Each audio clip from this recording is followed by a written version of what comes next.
बंदी छोड़ सतगुरु रामपाल जी परमेश्वर जी की जय हो। सत्साई भाई और बहनों, दया परमपिता परमेश्वर जी की, सारी सृष्टि के मालिक, पूरी कायनात के रचयिता सतगुरु रामपाल जी भगवान की, जो कि 8 सितंबर 1951 से भारतवर्ष की पावन भूमि पर प्रकट हैं। ये वही कल की भगवान हैं जिन्हें दुनिया आजकल यूट्यूब पर ढूंढ रही है। लेकिन ये दुनिया का दुर्भाग्य होता है कि जो सत्य वस्तु होती है, जो असली वस्तु होती है, दुनिया उसको इतना जल्दी पहचान नहीं पाती है। और जब सब कुछ खत्म हो लेता है, उसके बाद दुनिया स्वीकार करती है कि हाँ, वे ही परमात्मा थे, वे ही भगवान थे। आज से पहले ऐसे उदाहरण घटित हो चुके हैं। द्वापर में विष्णु के अवतार श्री रामचंद्र जी आए। उस समय किसी ने भी उनको परमात्मा नहीं माना, भगवान नहीं माना। उनके साथ लोगों ने वैसा ही दुर्व्यवहार किया जैसा कि एक इंसान के साथ किया करते हैं। और फिर उनके जाने के हजारों वर्षों बाद, लाखों वर्षों बाद, आज कलयुग में उनके मंदिर बना बनाकर, उनकी मूर्तियां बना बनाकर और उनको परमात्मा का दर्जा देकर पूजा की जा रही है। परंतु आज हमें मिलेगा क्या? वो मूर्तियां हमें देंगी क्या? वो मंदिर हमें देंगे क्या? गाय या भैंस के मरने के बाद उसकी पत्थर की या सोने चांदी की मूर्ति बनाकर अगर हम उसके नीचे दूध निकालने के लिए बाल्टी लेकर बैठेंगे तो क्या वो दूध देगी? तो यही स्थिति वर्तमान में श्री रामचंद्र जी के मंदिर और उनकी मूर्तियों की है। दुनिया केवल उनको पूजकर अपना समय और समाज से ही बर्बाद कर रही है। दुनिया को जो भी कुछ मिलना है या मिल रहा है वो उनके पूर्व जन्मों की भक्ति के संस्कार के आधार से मिल रहा है। और वे मूढ़ प्राणी सोच रहे हैं कि हमें श्री राम जी दे रहे हैं, हम जो भक्ति कर रहे हैं उस भक्ति से हमें मिल रहा है। यही गलती द्वापर में जब श्री कृष्ण जी आए, वही विष्णु जी के अवतार, तो लोगों ने उस समय भी उनको परमात्मा के रूप में नहीं माना, उनको भगवान के रूप में नहीं माना, उनको श्री विष्णु जी के रूप में नहीं माना। और उनके साथ में सदा लड़ाई झगड़े, मन मुटाव, राग द्वेष, ईर्ष्या करने में लगे रहे।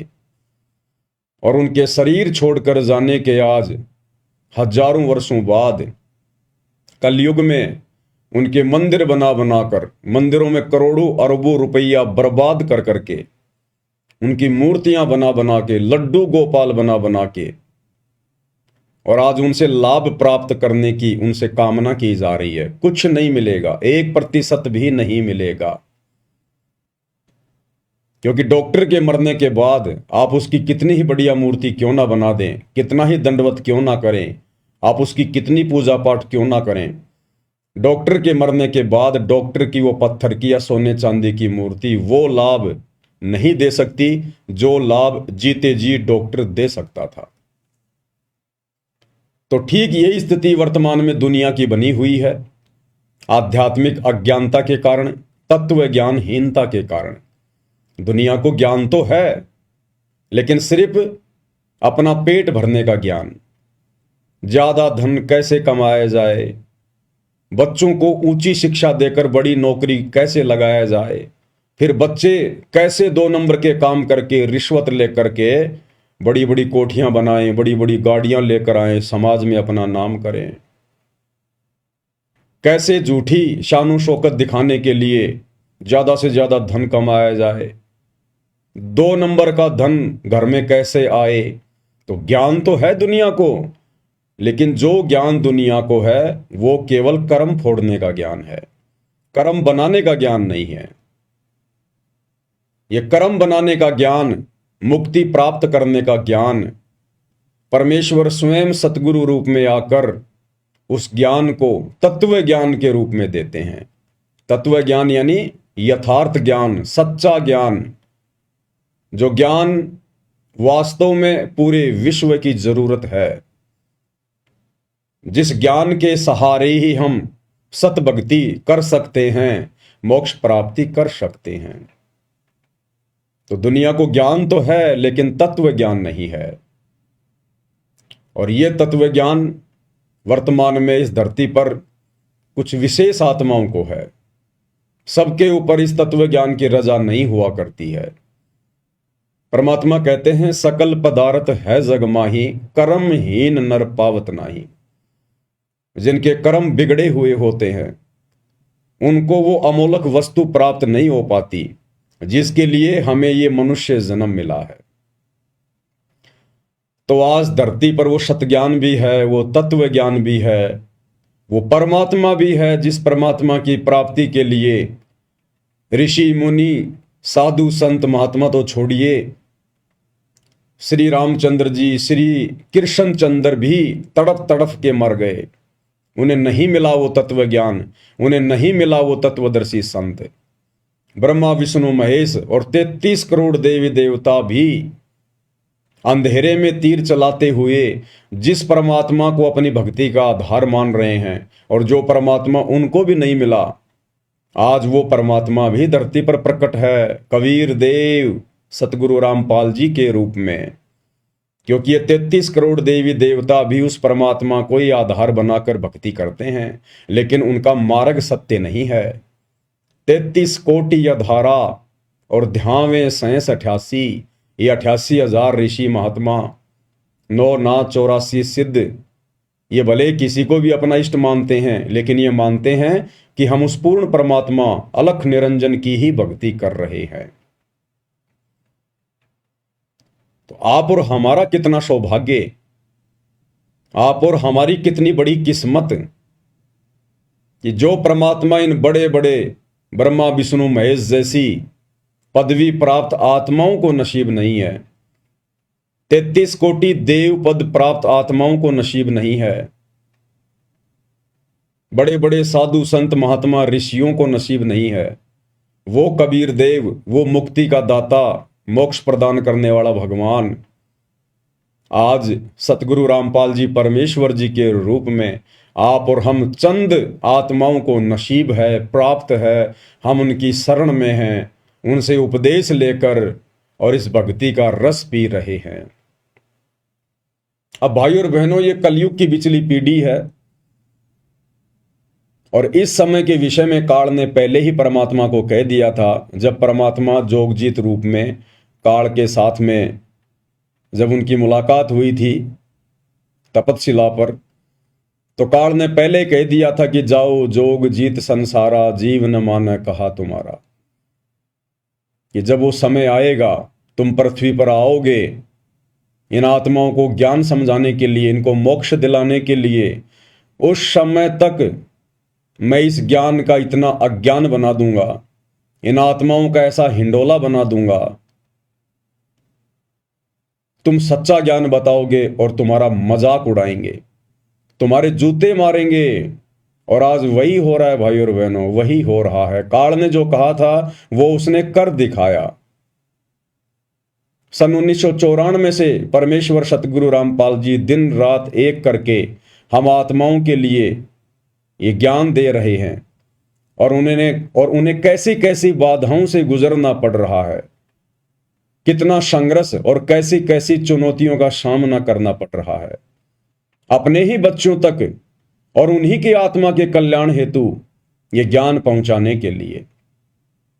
तो काल ने जो कहा था उसने कोई कमी नहीं छोड़ी है और इसी के तहत आज इस काल ने तरह तरह के देवी देवता पुजवा दिए, पत्थर पुजवा दिए, पेड़ पौधे पुजवा दिए, भैरव भूत पुजवा दिए, माता मसाणी पुजवा दी और पूरी तरह से ज्ञान का अज्ञान करके दुनिया को अपने मुंह में लेने की पूरी तैयारी में बैठा है और ले भी रहा है। प्रतिदिन 1 लाख आत्माओं का भक्षण करता ही है ये। तो भाई और बहनों, आप और हमारा सौभाग्य कि परमेश्वर ने आप और हमें विशेष आशीर्वाद देकर, हमारा ज्ञान योग खोलकर, हमारी दिव्य दृष्टि खोलकर, ज्ञान वाली आंखें खोलकर अपनी पहचान करवाई। अन्यथा उस परमेश्वर को जो आज सतगुरु रामपाल जी के रूप में धरती पर प्रकट हैं, उनके खुद के कलयुगी परिवार वाले, उनके बेटा बेटी भाई बंधु रिश्तेदार कोऑर्डिनेटर और तो और सतलोक आश्रमों से जुड़ी हुई 90% संगत भी नहीं पहचान पा रही है। दो नावों की सवारी में है। गुरु तो बना रखा है सतगुरु जी को, जुबान से उन्हें भगवान भगवान तो कहते हैं, लेकिन हृदय से उन्हें भगवान मानते नहीं हैं। हृदय से भगवान मानते हैं एक दाढ़ी मूंछ वाली कबीर जी की समझे जाने वाली उस नकली फोटो को, कागज के टुकड़े को। तो वे आत्माएं भी अभी तक काल प्रेरित ही हैं। उन आत्माओं पर सतगुरु की वो रजा नहीं हो पाई है जो रजा साध संगति से जोड़कर आप और हम सत्सेवक आत्माओं पर गुरुदेव ने कर दी है। तो भाइयों और बहनों, ये दुनिया समझे ना समझे, उनके अपने संस्कार, उनकी अपनी किस्मत, हमारे खुद के गुरु भाई बहन समझे या ना समझे, उनकी किस्मत, उनका भाग्य, उनके संस्कार। परंतु जिन आत्माओं पर परमेश्वर ने दया कर दी है, अपनी पहचान करवा दी है, तो हम आत्माओं ने अब सिर धड़ की बाजी लगानी है। हमने ना तो उन जगत वालों के झूठे आडंबरों को देखना है, उनके पाखंड को देखना है, और ना हमने परमेश्वर सतगुरु रामपाल जी के शत भक्ति मार्ग में, उनके यथार्थ 13वें कबीर पंथ में काल प्रेरणा से जो आडंबर, जो पाखंड, उनको ना पहचान कर उनके काल प्रेरित कलयुगी परिवार ने फैला दिया है, ना हमने उनको देखना है। चाहे कितने ही आदेश निकाले जाएं, कितने ही पीले पर्चे डाले जाएं, कितनी ही ज्ञान विरुद्ध हरकतें की जाएं, हमने उनको नहीं देखना। हमने केवल उस आधार से भक्ति मार्ग पर आगे चलना है जो आधार हमें गुरुदेव ने बताया, और वो आधार है ज्ञान आधार। यानी गुरुदेव ने हमें जो सत्संग दिए हैं वो कंप्लीट भक्ति का विधान है, संविधान है। उसके विपरीत गुरुदेव कोई आदेश नहीं देंगे, और यदि उसके विपरीत हमें कोई आदेश दे रहा है गुरुदेव का नाम लेकर, तो हमने बिल्कुल भी यकीन नहीं करना है, हमने डरना भी नहीं है, हमने घबराना भी नहीं है, हमने विचलित भी नहीं होना है। क्योंकि टीचर ने जो सिलेबस दे दिया उसी में से परीक्षा लेगा। तो सन 2014 बरवाला कांड के बाद का समय आप और हम सभी भाई बहनों की परीक्षा का समय है, और गुरुदेव ने सन 1994 से 2014 तक जो सत्संग कर दिए हैं, जो भक्ति का पाठ हमें पढ़ा दिया है, हमने केवल उसी आधार से अपनी परीक्षा को देना है। ना जल्दबाजी करनी है, ना जोश में होश खोना है, ना अन्य कोई घटिया हरकत करनी है। परमात्मा ने हमें सील, संतोष, विवेक, दया, अक्षमा, ये 5 विशेष गुण प्रदान किए हैं, और भक्ति के 16 श्रृंगार प्रदान किए हैं। हमने इनके अंतर्गत रहकर ही अपनी परीक्षा को देना है, तभी हमारे गुरुदेव हमसे प्रसन्न होंगे। हमने भावनाओं में बहकर कोई भी गलत कदम नहीं उठाना है। चाहे मैं पवन दास आप जी को कोई भी संदेशा दूं मालिक के आशीर्वाद से, चाहे अन्य कोई भगत भाई बहन संदेशा दे, चाहे सतलोक आश्रम वालों की तरफ से कोई आदेश आए, हमने जल्दबाजी में निर्णय नहीं लेना है, भावनाओं में नहीं बहना है। शांति से, धैर्य के साथ में पहले विचार करना है, उस आदेश को, उस फरमान को गुरुदेव भगवान के ज्ञान आधार से उसको मापना है, और फिर जो हमारी आत्मा स्वीकार करे गुरुदेव के ज्ञान अनुसार, हमने वही निर्णय लेना है, उसी हिसाब से हमने आगे कदम बढ़ाने हैं।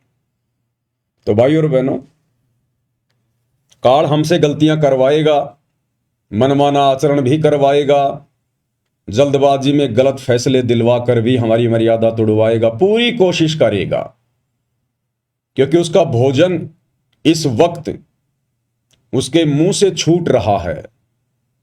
तो अपना भोजन आसानी से कौन छूटने देता है?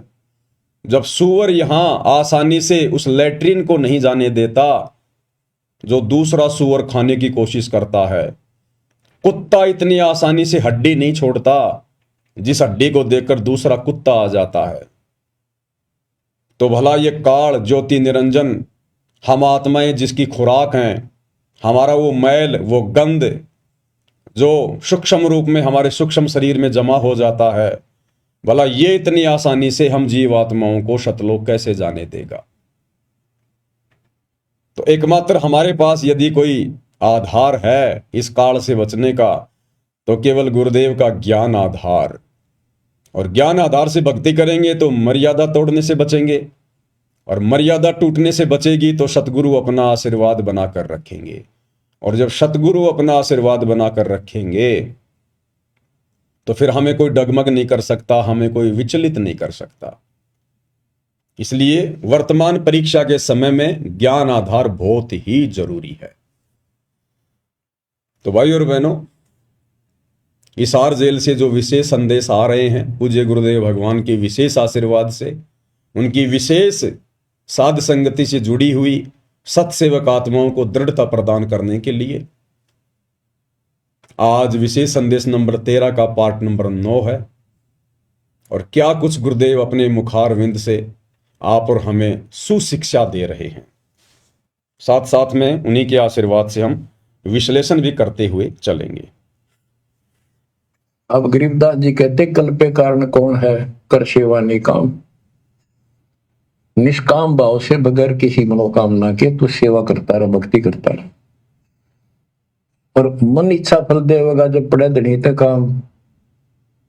तो भाई और बहनों, हम विशेष संदेश में आगे बढ़े उससे पहले पूज्य गुरुदेव भगवान का जयकारा लगाएंगे, मालिक की वंदना करेंगे, उनका आशीर्वाद प्राप्त करेंगे।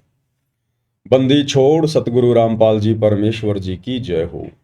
परमपिता परमात्मा, सारी सृष्टि के रचनहार, कुल मालिक, असंख्य ब्रह्मांडों के स्वामी, जगत गुरु, तीनों लोकों में प्रवेश करके सबका धारण पोषण करने वाले, राजाधिराज, आत्माधार, नाथों के नाथ, देवों के देव महादेव, सर्वेश्वर महेश्वर, मृत्युंजय, अजरो अमर, आदि अनादि, सनातनी प्रभु, जगत पिता जगदीश्वर, श्री श्री 1008 की उपाधि के वास्तविक अधिकारी, अकाल मूरत सौद स्वरूपी राम वासुदेव, सर्वगतम ब्रह्म, परम पूज्य, प्रथम पूज्य, परम संत, परम पुरुष, परम धनी, परम दयालु, सत्य कबीर, हक्का कबीर, अल्लाहु कबीर, अल्लाहु अकबर, बाखबर, अल्लाह ताला, जगत के तारणहार, जगत के मुक्तिदाता, जगत के जगन्नाथ, हारे के सहारे, हिंदुओं के राम, मुसलमानों के अल्लाह, सिखों के वाहिगुरु, ईसाइयों के मसीह, दया के सागर दयानिधि, करुणा के सागर करुणानिधि, स्वयंभू परिभू, संकट मोचन, कष्ट हरण, मंगल करण, दुख भंजन,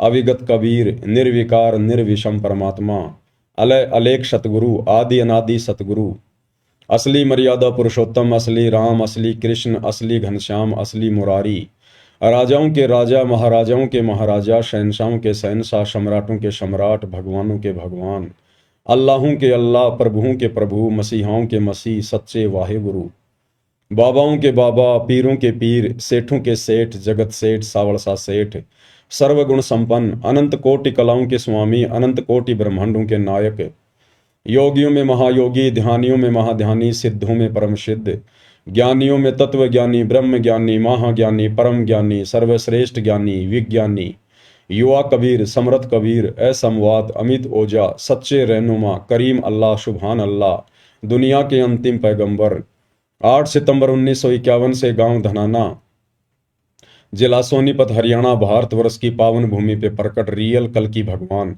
श्री नारायण साकार हरि, श्री बाबा साहेब नूर अनंत परमात्मा, सच्चे दरवेश, सच्चे बाखबर, संत श्रोमणी सतगुरु रामपाल जी परमेश्वर जी के चरण कमल में साध संगति से जुड़े हुए आप और हम सभी देश विदेश में बैठे हुए भाई बहनों का अनंत कोटि दंडवत प्रणाम। तो भाई और बहनों, विशेष संदेश की शुरुआत करते हैं। पूज्य गुरुदेव भगवान हमें क्या सुशिक्षा दे रहे हैं। अब गरीबदास जी कहते, कल्पे कारण कौन है, कर सेवा निकाम, निष्काम भाव से बगैर किसी मनोकामना के तू सेवा करता रहा, भक्ति करता रहा, और मन इच्छा फल देगा जब पड़े धनी तक काम।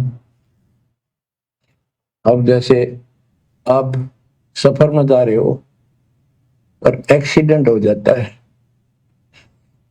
वह धनी का काम है, वह ना को राष्ट्रपति, ना प्रधानमंत्री, ना आपकी संपत्ति और संतान आपकी रक्षा कर सकते, ना आप अपनी संतान की कर सकते। कल्पे कारण कौन है, कर सेवा निकाम, मन इच्छा फल देत है जो पड़े देनी ते काम। पूज्य गुरुदेव भगवान कह रहे हैं कि कल्पे कारण कौन है, कि तू अपने मन में उठने वाले संकल्प और विकल्प को छोड़ दे, त्याग दे, कि वो भगवान बड़ा होगा, वो भक्ति सही होगी, ऐसा करूंगा तो मेरा भला होगा, वैसा करूंगा तो मेरा भला होगा। कहते इस ज्ञान को आधार बनाकर, तत्व ज्ञान को अच्छे से समझकर, एक परमेश्वर को, गुरुदेव भगवान को परमात्मा के रूप में मानकर भक्ति पर दृढ़ हो जा। कल्पे कारण कौन है, तू कर सेवा निष्काम। और जब तुझे सच्चे गुरु की पहचान हो जाए, भक्ति मार्ग तेरे समझ में आ जाए, उसके बाद में तू निष्काम भाव से सेवा कर। ये जो भक्ति हमें गुरुदेव भगवान ने दी है, फिर हमने इस भक्ति को निष्काम भावना से करनी होती है, तभी हमारी भक्ति सफल होगी। निष्काम भावना यानी हमारे मन में किसी भी प्रकार की मोक्ष के अलावा कोई इच्छा नहीं होनी चाहिए, कोई डिमांड नहीं होनी चाहिए गुरुदेव भगवान से, कि मैं बड़ा कोई मंत्री पद प्राप्त कर लूं, मेरे लड़का हो जाए, मेरा बेटा नौकरी लग जाए, मेरा बिजनेस सेटल हो जाए, बड़ी मेरी कोठी बन जाए, घर में लंबी गाड़ी आ जाए। निष्काम भाव से हमने भक्ति करनी है। केवल एक ही कामना, एक ही इच्छा पल पल होनी चाहिए कि परमेश्वर कैसे भी करके इस गंदे लोक से मेरा छुटकारा करवा दीजिए, मुझे मोक्ष प्रदान कर दीजिए गुरुदेव, मुझे इस काल के जाल से, 84 लाख योनियों के कष्ट से बाहर निकाल दीजिए। इस एकमात्र इच्छा के बिना, कामना के बिना हमारे मन में जब तक हम इस भक्ति को करेंगे अंतिम श्वास तक, दूसरी कोई डिमांड, कोई इच्छा नहीं होनी चाहिए। घर में आंखों के सामने अगर बेटा मरने वाला हो, बेटी मरने वाली हो किसी भी कारण से, तो हमने अपने गुरुदेव से, अपने हृदय से विशेष प्रार्थना भी नहीं करनी कि गुरुदेव मेरा बेटा बचा दे, गुरुदेव मेरी बेटी बचा दे। वो परमात्मा सबको उनके कर्मों के अनुसार, जैसा भी उनका प्रारब्ध है, शुभ या अशुभ, वो परमात्मा वैसा ही उनको प्रदान करता है। हम कहेंगे तो भी प्रदान करेगा और ना कहेंगे तो भी प्रदान करेगा। उसके कंप्यूटर में, उसके अकाउंट में किसी प्रकार की कोई जो है मिस्टेक नहीं है। परंतु हम बीच में टांग अड़ाकर अपनी अज्ञानता का प्रमाण दे देंगे और अपनी भक्ति को नष्ट कर देंगे। ये काल बहुत चतुर है, बहुत सयाना है, बिल्कुल साथ साथ रहता है कि भगत कहाँ गलती करे, तो उसी समय हमारे अकाउंट से हमारी भक्ति को माइनस कर दिया जाएगा और वो बेटा बेटी को ठीक कर दिया जाएगा। वो बेटा बेटी तो वैसे भी ठीक होने थे, क्योंकि गुरुदेव ने बताया कि जब बच्चा माता पिता के अधीन होता है 3 या 4 साल तक, 4-5 साल तक, जब तक बच्चा इस ज्ञान को ठीक ठाक से समझकर भक्ति करने योग्य नहीं हो जाता है, उस समय तक माता पिता की भक्ति के अनुसार कि माता पिता कैसी भक्ति कर रहे हैं, किस प्रकार से मर्यादा में हैं, उस आधार से परमेश्वर उन अनुपदेशी बच्चों की भी रक्षा करता है। तो हमने गुरुदेव भगवान से उन बच्चों के विषय में उनके स्वस्थ होने की कामना के बजाय, उनकी जीवन रक्षा की कामना के बजाय, आप और हमने अपनी भक्ति और मर्यादाओं पर अधिक ध्यान देना है। हमने वो पुरानी परंपराएं, वो आदतें छोड़नी पड़ेंगी। जरा सा बच्चे का स्वास्थ्य खराब हुआ नहीं, जरा सा उसको बुखार हुआ नहीं, हमारी माताएं, हमारी दादी 1.25 रुपया बांध के कपड़े में उसके सिर के ऊपर से यूं करके और जाकर बाहर किसी चौराहे पे रख के आ जाती थी। और घर में जो भी फोटो होती थी शंकर जी की, ब्रह्मा जी की, कृष्ण जी की, माता जी की, ना जाने 20-20 बार उनसे दुआ कर लेती थी, हे भगवान मेरी उम्र मेरे बच्चे को लग जाए, हे परमात्मा मेरे बच्चे को बचाना। तो भाई और बहनों, वो गलतियां अब हमने नहीं करनी। हमने हर प्रकार की उन रीति रिवाजों को, उस छोटी और ज्ञान विरुद्ध उन हरकतों को हमने छोड़ना पड़ेगा। छोड़ देने पछलियों की रीत सतगुरु तारेंगे, और मन कर धीर बांध ले रे बोरे, यानी हमने इस ज्ञान आधार से थोड़ा धैर्य रखना है, विश्वास को बना के रखना है कि मेरा गुरु समर्थ है, मेरा परमात्मा समर्थ है। मेरे परमेश्वर को यह भी पता है कि अगर भगत जिस घर में रह रहा है, अगर उस घर में कोई नुकसान हो गया, कोई आपत्ति आ गई, तो भी मेरा भगत भक्ति से डिस्टर्ब होगा।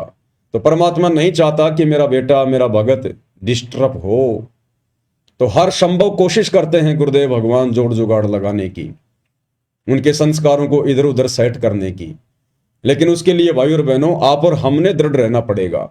आप और हमारी भूमिका बहुत ज्यादा महत्व रखती है, यानी माता पिता की। अगर बच्चे छोटे हैं तो माता पिता की भूमिका बहुत ज्यादा है। माता पिता की भक्ति के आधार से, उनके समर्पण भाव को देखकर, उनकी मर्यादा को देखकर गुरुदेव भगवान उन बच्चों की भी यथासंभव रक्षा करते हैं।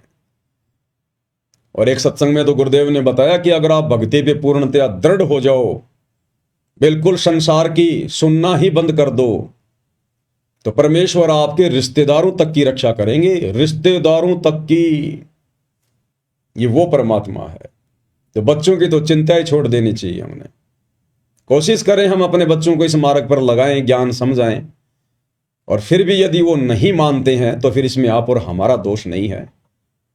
और यदि फिर उसके बाद जब वो बच्चे समझदार हो जाते हैं, 12, 13, 14, 15 साल के, 20 साल के, और यदि इस भक्ति मार्ग को नहीं अपनाते हैं, अपनी मनमानियां करते हैं, जगत भाव में चलते हैं, और यदि फिर उनके साथ कोई अप्रिय घटना घटित होती है, तो फिर उस समय भगत ने फिर चिंता नहीं करनी चाहिए, भगत ने फिर चिंतित नहीं होना चाहिए। क्योंकि ना तो आपने समझाने में कोई कमी छोड़ी, ना परमात्मा ने मौका देने में कोई कमी छोड़ी। अब भाई उन आत्माओं के अपने संस्कार हैं। ऐसे बेटा बेटी ना जाने हमने करोड़ों अरबों पैदा कर करके छोड़ रखे हैं, जिनके नाम के गांव बसे हुए हैं, आज हमें पता भी नहीं है। हमारे असंख्यों मनुष्य जन्म हो चुके हैं, हर जन्म में बेटा बेटी तो पैदा करते ही हैं। हम भी किसी के बेटा बेटी रहे हैं, हमारे भी कितने बेटा बेटी रहे हैं। अब पिछले जन्म में हमारे माता पिता कौन थे, हमारे बेटा बेटी कौन थे, हमें कुछ भी याद नहीं है, भुला दिया गया है। तो ऐसे ही हमारे असंख्य जन्म हो चुके हैं, ना जाने कितने हमारे बेटा बेटी, करोड़ों की संख्या में। उनमें से ना जाने लाखों तो गधे कुत्ते सुअर बनकर 84 लाख योनियों में कष्ट भोग रहे हैं। फिर हमें उनकी चिंता क्यों नहीं है? उनमें से ना जाने कितने मंत्री बन रहे हैं, कोई संतरी बन रहे हैं, कोई बड़े बड़े अधिकारी बन के बैठे हैं मनुष्य जन्म लेके। फिर हम उनकी चिंता क्यों नहीं कर रहे कि ये भगवान वो भक्ति नहीं करेंगे तो उनका क्या होगा? तो भाई और बहनों, जब हमें उन असंख्य जन्मों के बेटा बेटियों की चिंता नहीं है, तो फिर इस वर्तमान जन्म के बेटा बेटियों की हमें इतनी चिंता क्यों?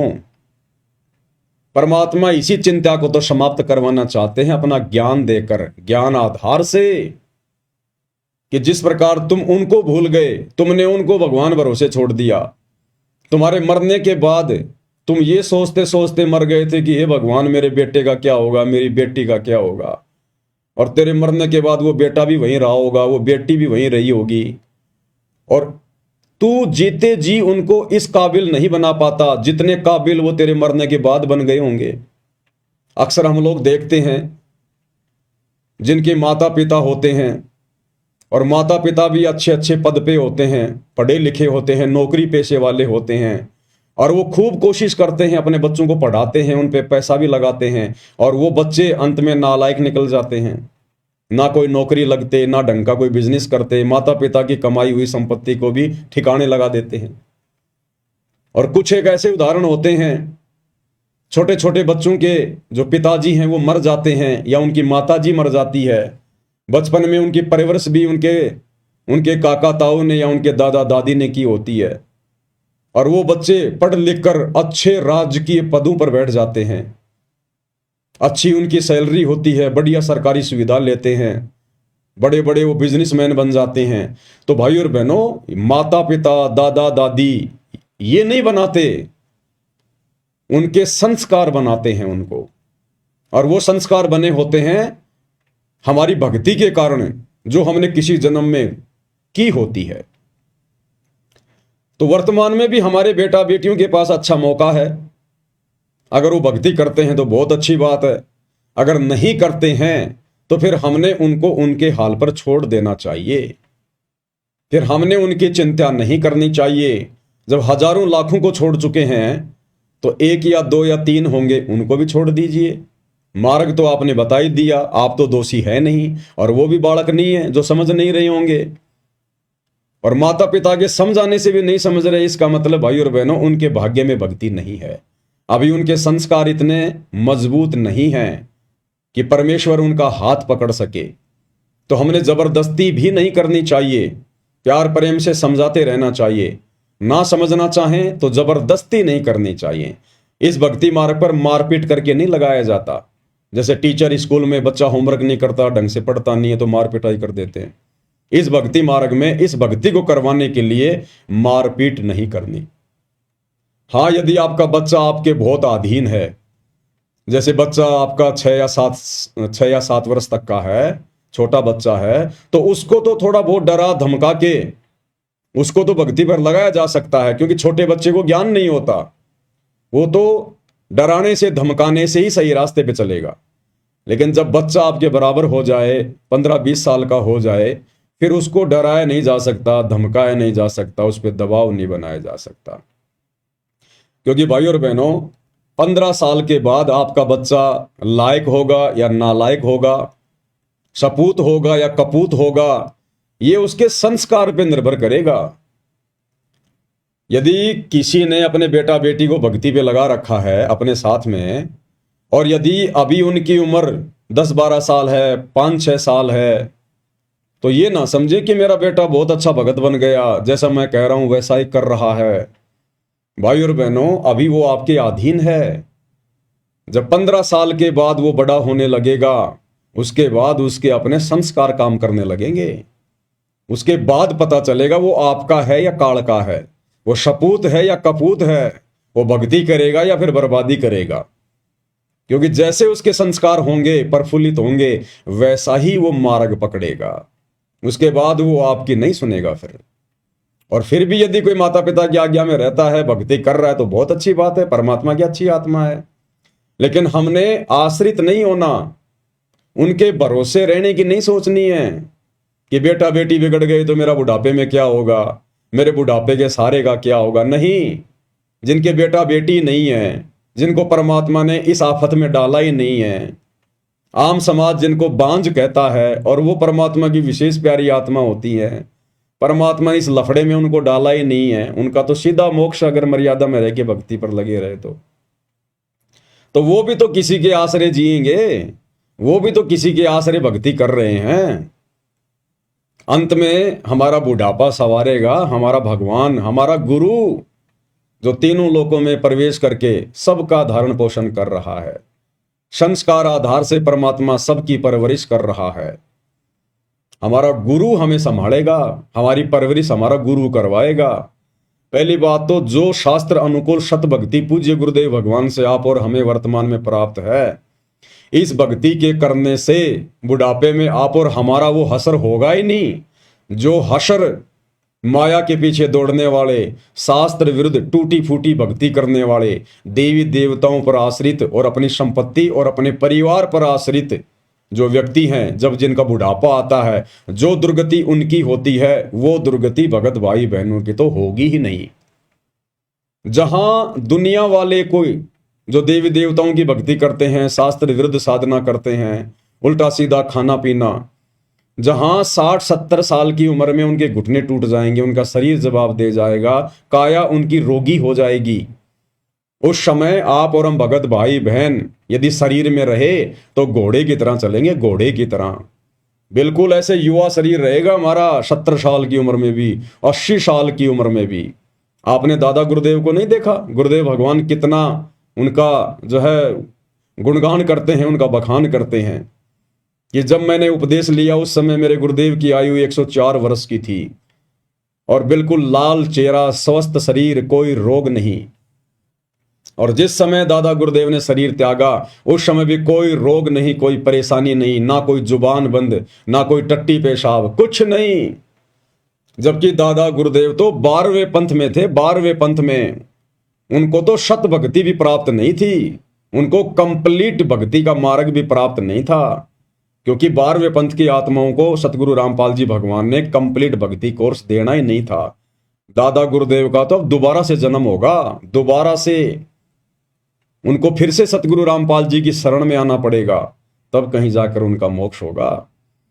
तो सोचिए भाई और बहनों, आप और हम तो बिल्कुल गोल पर आ गए, गोल पर, बिल्कुल मौके के समय पर हैं, यथार्थ 13वें कबीर पंथ में, डायरेक्ट भगवान के चरणों में। सत भक्ति हमें प्राप्त है और मर्यादा में रहकर हम भक्ति कर रहे हैं। आप और हमें तो परमात्मा अपनी पलकों पे रखेगा, अपने हाथों पर।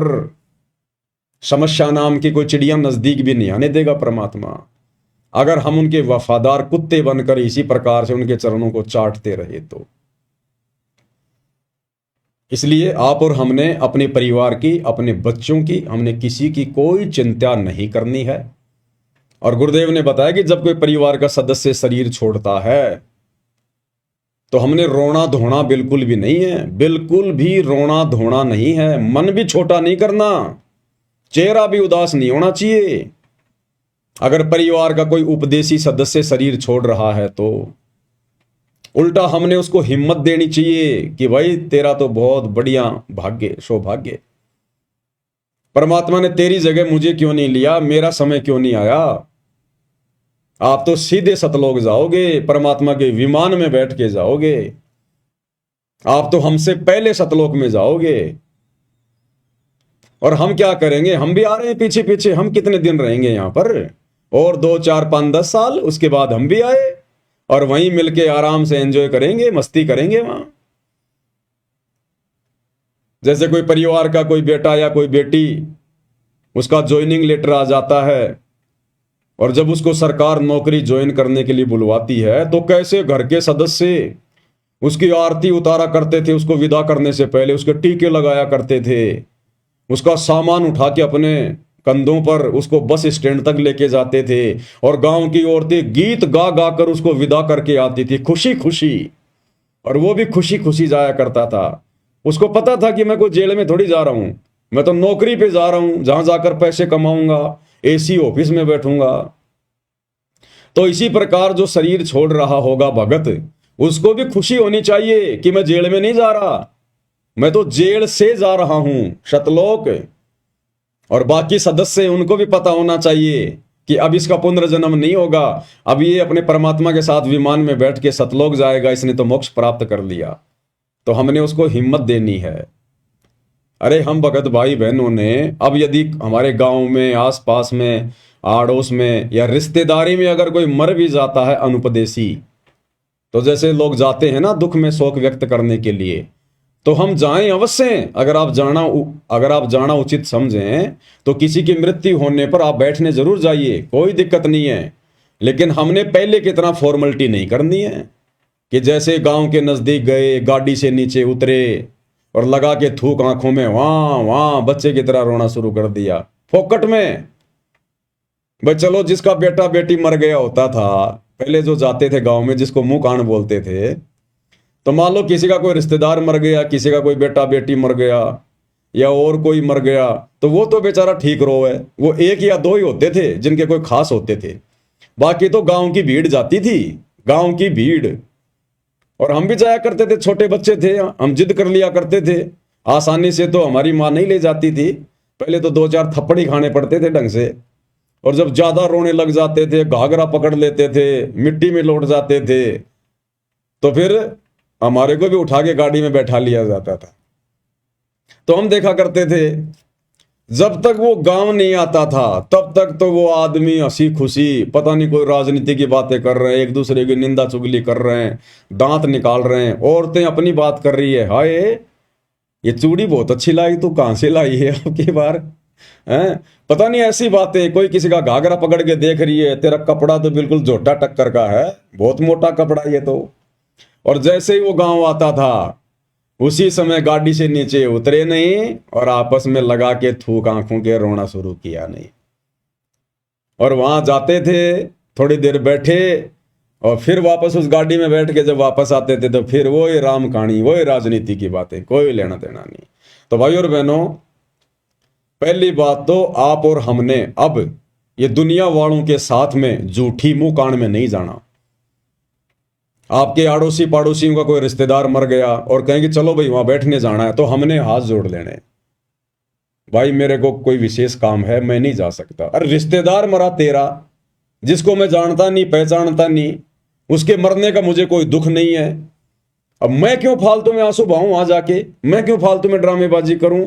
तो भक्ति मार्ग में ये ड्रामेबाजी फॉर्मेलिटी नहीं चलती है। तो हमने अब नहीं जाना, अगर गांव में एक को मना कर दोगे ना, दोबारा जब किसी के मरेगा ना रिश्तेदार, आप और हमें कोई टोकेगा ही नहीं, टोकेगा ही नहीं हमें कोई। हाँ, यदि गांव में कोई मर जाता है, गांव के आड़ोस पाड़ोस में कोई मर जाता है, जैसे गांव की औरतें जो वहां जाती हैं बैठने के लिए पैदल, तो उनके साथ में हम जा सकते हैं। लेकिन दूर की रिश्तेदारियों में जिनको हम जानते नहीं पहचानते नहीं, वहां हमने नहीं जाना फालतू में।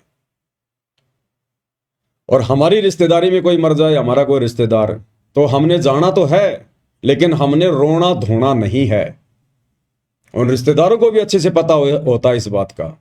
इसने भी हमारे को बहुत बार इसके गुरुजी के बारे में बताया, भक्ति के बारे में बताया कि भैया मरना तो सबको ही एक दिन, आया है सो जाएगा राजा रंक फकीर, एक विमान चढ़ के जावे और एक बंदे जात जंजीर। वो पता उनको भी होता है फिर अच्छे से। तो हमने रोना धोना नहीं है, वहां जाके बैठ जाना है। औरतों में बैठ जाओ, थोड़ी देर दे दो उसको सांत्वना कि कोई बात नहीं भाई, अब क्या करे भाई, बिना भक्ति तो सबकी ऐसी दुर्गति होती है लोगों की। कोई हमारा तो गया नहीं, दुनिया का ही जाता है, एक दिन आप और हम भी जाएंगे। इसलिए परमात्मा की भक्ति की जरूरत है। हालांकि उस समय उनको हमारे उपदेश अच्छे नहीं लगेंगे, इसलिए अपना चुपचाप बैठ जाओ, और मौका दे के कोई बात बोलो तो बोल दो, नहीं तो उठ के अपने घर पे आ जाओ। फालतू में फिर वहां कोई राजनीति नहीं करनी है। तो इस प्रकार से भाई और बहनों, अब हमने, क्योंकि देखो ये ज्ञान बहुत विस्तृत है। अब सतगुरु रामपाल जी परमेश्वर जी के पास में इतना समय कहां, परमात्मा से तो जो भक्ति वाला जो ये सिलेबस है वो ही समाप्त नहीं हो रहा। ये जो कॉमन सेंस की बातें हैं, जो सामाजिक बातें हैं, इन बातों को तो आप और भगत भाई बहनों ने ही साध संगति के माध्यम से समझना है। अब सोचिए, सतगुरुदेव भगवान अगर आदरणीय गरीबदास जी की वाणियों को खोलने लगे तो भाई और बहनों 100 साल लग जाएंगे। 100 साल, 100 साल। जब आज हम साध संगति के माध्यम से और गुरुदेव भगवान के 1 घंटे के सत्संग को खोलने में, और हमारे को कितने दिन लग गए, आज ये 9वां दिन है। विशेष संदेश नंबर 13 पर हमारा ये पार्ट नंबर 9 है। और हमारा हर एक वीडियो कम से कम 2 घंटे का तो होता ही होता है, बाकी कोई 3 का, कोई 3.5 का, कोई 4 घंटे का भी होता है। तो सोचिए, गुरुदेव के 1 घंटे का सत्संग विशेष संदेश नंबर 13, और आज उसका 9वां पार्ट है, तो 9 दुनिया 18 घंटे तो ये हो गए, और आज भी पता नहीं पूरा हो ना हो। तो सोचिए भाई और बहनों, परमात्मा अगर उन वाणियों को खोलेंगे तो वो वाणियां तो संकेतों में है, संकेतों में, कोड वर्ड में, और 24,000 वाणियां हैं, 24,000।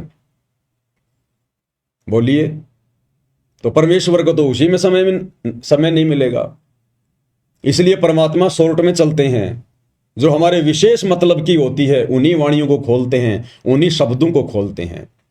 और बाकी समय फिर साध संगति मालिक ने इसीलिए तो दी है, साध संगति भगवान इसीलिए तो देते हैं कि बाकी समय फिर ये भगत आपस में मिलकर इकट्ठे होकर समागम के बहाने, साध संगति के बहाने, फिर ये मेरे द्वारा दिए गए ज्ञान पर चर्चा करें, निष्कर्ष निकालें, मंथन करें, चिंतन मनन करें। जैसे मेहंदी होती है, मेहंदी हरे कलर की होती है, और गुरुदेव कहते हैं मेहंदी को जब हम रगड़ते हैं तो उसका रंग लाल हो जाता है। तो गुरुदेव के सत्संगों पर जब हम रगड़ा मारेंगे, साध संगति के माध्यम से चिंतन मनन करेंगे, तो वो निखरेगा। फिर ये ज्ञान कमल के फूल की तरह निखरेगा। फिर हमें दृढ़ता मिलेगी, हिम्मत मिलेगी, हम मर्यादा तोड़ने से बचेंगे, हमारे अंदर भय उत्पन्न होगा। ज्ञान से तो होता है सारा सब कुछ। तो हमने इन सब बातों को भी विशेष तौर पर ध्यान रखना है, और इसीलिए गुरुदेव भगवान ने साध संगतियां शुरू करवाई है, ताकि हम अपनी भक्ति को और मर्यादाओं को सुरक्षित रख सकें। आज इस साध संगति का ही तो ये नतीजा है कि गुरुदेव भगवान की गैर हाजिरी में, गुरुदेव के हिसार जेल जाने के बाद तो आप और हम इतने दृढ़ नहीं थे। धीरे धीरे परमात्मा ने साध संगतियां शुरू करवाई, उसके बाद ही तो आज आप और हम इतने दृढ़ हो पाए हैं। अन्यथा साध संगति के अभाव में कुसंगति के शिकार सतलोक आश्रम मैनेजमेंट हरियाणा वालों को देख लो, किस कदर काल ने उनको उलझा रखा है। मर्यादाओं की तरफ तो उनका ध्यान ही नहीं है कि मर्यादा भी कुछ होती है। भक्ति जरूर ले ली गुरुदेव से, लेकिन भक्ति का जो तरीका है शास्त्र अनुकूल, वो उनको पता ही नहीं है। कैसे भक्ति करनी है, कैसे हमने क्या करना है, क्या क्या मर्यादाएं रखनी है, क्या क्या सावधानियां रखनी है, कहां जाना है, कहां उठना है, कुछ नहीं पता उन्हें। आदेशों के गुलाम बना के रखा हुआ है। तो ये साध संगति का ही तो नतीजा है जो हम इस कदर आज इस भक्ति मार्ग पर गुरुदेव के आशीर्वाद से सफल होने की दिशा में निरंतर आगे बढ़ते जा रहे हैं। तो परमेश्वर कहते हैं कल्पे कारण कौन है, तू कर सेवा निष्काम, कि तू निष्काम भाव से भक्ति कर, निष्काम भाव से सेवा कर। ये तीनों समय की आरती, सत्संग सुनना, सुमरण करना, पांचों यज्ञ करना, परमात्मा की ज्ञान चर्चा करना, ये आता है पूजा में, भक्ति में, सेवा में। तो कहते तू निष्काम भाव से कर, कोई इच्छा मत रख, कोई डिमांड मत कर। तुम्हारा गुरु, तुम्हारा परमात्मा सर्वज्ञ है, जानी जान है, अंतर्यामी है। उन्हें बोलकर बताने की जरूरत नहीं है, रोककर दिखाने की जरूरत नहीं है। वो सब कुछ जानता है, तेरे असंख्य जन्मों की जानता है, भूत भविष्य वर्तमान सब जानता है। और वो जो भी कुछ देगा तेरी भक्ति के आधार से देगा, क्योंकि तेरे को वर्तमान में उसने एक विशेष कार्य दे दिया, विशेष सेवा दे दी, भक्ति। और जैसी तू भक्ति करेगा वैसा ही बराबर तुझे फल देता चला जाएगा। तो तेरे को किसी से मांगने की जरूरत नहीं है। जिस प्रकार यात्री ने जयपुर से दिल्ली जाना है, जितने कदम वो चलेगा उतनी दूरी ऑटोमेटिक कम होती जाएगी, ऑटोमेटिक। वो नापने की जरूरत नहीं है, जितने कदम हम उस तरफ रखेंगे उतनी दूरी कम होती चली जाएगी। तो जितना हम भक्ति मार्ग पर ज्ञान को आधार बनाकर मर्यादाओं के साथ में आगे बढ़ते जाएंगे, परमात्मा हमारे उतने ही नजदीक आते चले जाएंगे। ना रोने धोने की जरूरत है, ना कोई प्रार्थना लगाने की जरूरत है, ना कोई मन में इच्छा या कोई कामना रखने की जरूरत है। इसलिए गुरुदेव कहते हैं कल्पे कारण कौन है, इन्हें छोड़ दे सब इधर उधर की बातें और कर सेवा निष्काम। इस भक्ति को निष्काम भाव से कर और मन इच्छा फल देऊंगा जब पड़ेगा मेरे से काम। जब हमारे ऊपर कोई आपत्ति आनी होगी, हमारे भाग्य की, हमारे प्रारब्ध की, क्योंकि वर्तमान में तो हम ऐसा कोई कार्य करेंगे नहीं, वर्तमान में तो ऐसी कोई गलती हम करेंगे नहीं जिससे हमारे ऊपर आपत्ति आनी हो। तो आपत्ति अगर आएगी, आनी होगी, तो हमारे पिछले बिगड़े हुए उन जो है कर्मों के कारण, उसके लिए परमात्मा ने हमें भक्ति दे दी, मर्यादा बता दी। अगर तू मेरे द्वारा बताई गई भक्ति को मर्यादाओं में रह के करेगा, तो फिर जब तेरे ऊपर कोई समस्या भी आनी होगी, फिर मैं अपने आप देख लूंगा। तेरे को चिंता करने की जरूरत नहीं है। चिंता तो हरि नाम की और न चिंता दास, और जो कोई चिंता नाम बिना सोए काल की फांस। केवल एकमात्र हमने गुरुदेव की भक्ति की चिंता करनी है कि मेरी मर्यादा खंडित ना हो जाए, मेरी भक्ति में कोई कमी ना रह जाए, कोई चूक चाकरी मेरे से ना रह जाए। तो ये हमें गुरुदेव भगवान समझाना चाह रहे हैं कि बच्चों अब तुम समझदार हो गए हो, और अब छोटी मोटी बातों के लिए बिल्कुल भी डिमांड ना किया करो, अन्यथा तुम यहां डिमांड करते रहोगे। इतनी भक्ति तुम करते नहीं, उतनी तुम जो है मतलब फरियाद लगा दोगे। अरे रोजाना आदमी 100 रुपए कमाता नहीं और 150 रुपए का वो खर्चा कर दे रोजाना, तो उल्टा वो तो कर्जमान बन जाएगा। तो एक तो हम इतनी भक्ति नहीं करते, ऊपर से दिन में 20 कोई डिमांड कर देते हैं। तो परमात्मा कहते हैं फिर तुम्हारे पास भक्ति धन जुड़ेगा कैसे, भक्ति का जो प्रेशर है वो बनेगा कैसे। इसलिए अपने गुरु को अंतर्यामी समझकर, सर्वज्ञ जानी जान समझकर कि उन्हें मेरे ऊपर आने वाली समस्याओं का पहले से ही पता है। जिस प्रकार एक छोटा सा बच्चा 2 साल का, 3 साल का, वो पूर्णतया अपने माता पिता के ऊपर आश्रित होता है। अपने माँ और बाप के अलावा वो किसी को नहीं जानता, किसी को नहीं पहचानता। छोटा सा बच्चा दूसरी औरत उसको ले ले तो रोने लग जाता है, और उसकी माँ की आवाज सुनते उसकी गोद में तुरंत दूध पीने लग जाएगा, शांत हो जाएगा, क्योंकि वो केवल अपने माँ बाप को ही पहचानता है, वो संसार को नहीं देख रहा।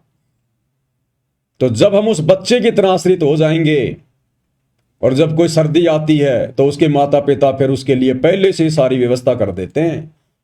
माता पिता को पता होता कि आगे सर्दी आने वाली है या गर्मी आने वाली है, बच्चे को हल्के कपड़े चाहिए, भारी कपड़े चाहिए, जूते चाहिए, टोपा चाहिए, जैकेट चाहिए, क्या चाहिए। वो बच्चा नहीं बोलता और ना बच्चे को पता, लेकिन माता पिता को पता है, क्योंकि बच्चा माता पिता पे आश्रित है। तो इसी प्रकार हमें नहीं पता हमारे कर्म की कौन सी मार कौन से रास्ते से आ जाएगी, वो कब आ जाएगी, लेकिन हमारे बाप को पता है, हमारी माँ को पता है, सतगुरु रामपाल जी भगवान को पता है तमेव माता च पिता तमेव, तमेव बंधु च सखा तमेव, तमेव विद्या च द्रविणम तमेव, तमेव सर्व मम देव देव।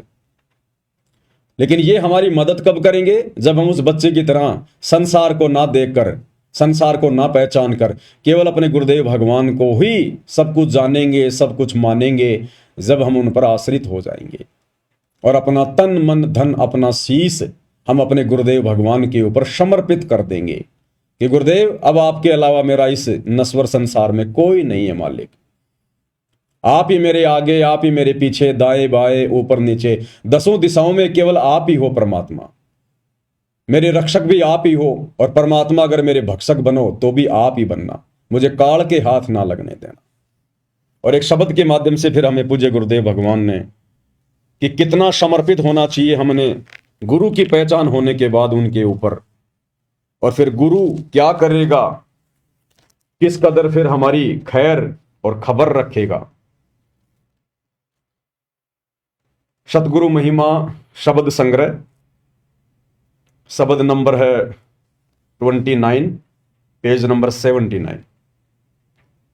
तन मन शीस ईस अपने पे, तन मन शीस ईस अपने पे, पैलम चोट चढ़ावे जब कोई राम भगत गति पावे हो जी, तब कोई राम भगत गति पावे हो जी। तन मन शीस ईस अपने पे, तन मन शीस ईस अपने पे, पैलम चोट चढ़ावे जब कोई राम भगत गति पावे हो जी, तब कोई राम भगत गति पावे हो जी। तन मन शीस, अब इसमें सब कुछ आ गया, एक प्रकार से जीवित मरना हो गया, जिसने अपना तन, अपना मन और अपना शीस यानी अपनी इच्छाएं, अपना दुख दर्द, अपनी सारी सोच, अपनी चिंता, सब कुछ अपने गुरुदेव को अर्पित कर दी, समर्पित कर दी कि मरना आपके चरणों में, जीना आपके चरणों में। ईस अपने पे, अपने गुरु को ही अपना इष्ट मानकर, अपना ईश मानकर, अपना भगवान मानकर, इष्ट मानी भगवान, इष्ट मानी जो पूज्य देव होता है, वो मानकर जब हम समर्पित हो जाएंगे फिर गुरुदेव हमें अपनी गोद में बैठा लेंगे। पैलम चोट चढ़ावे, बिल्कुल समर्पित कर दे।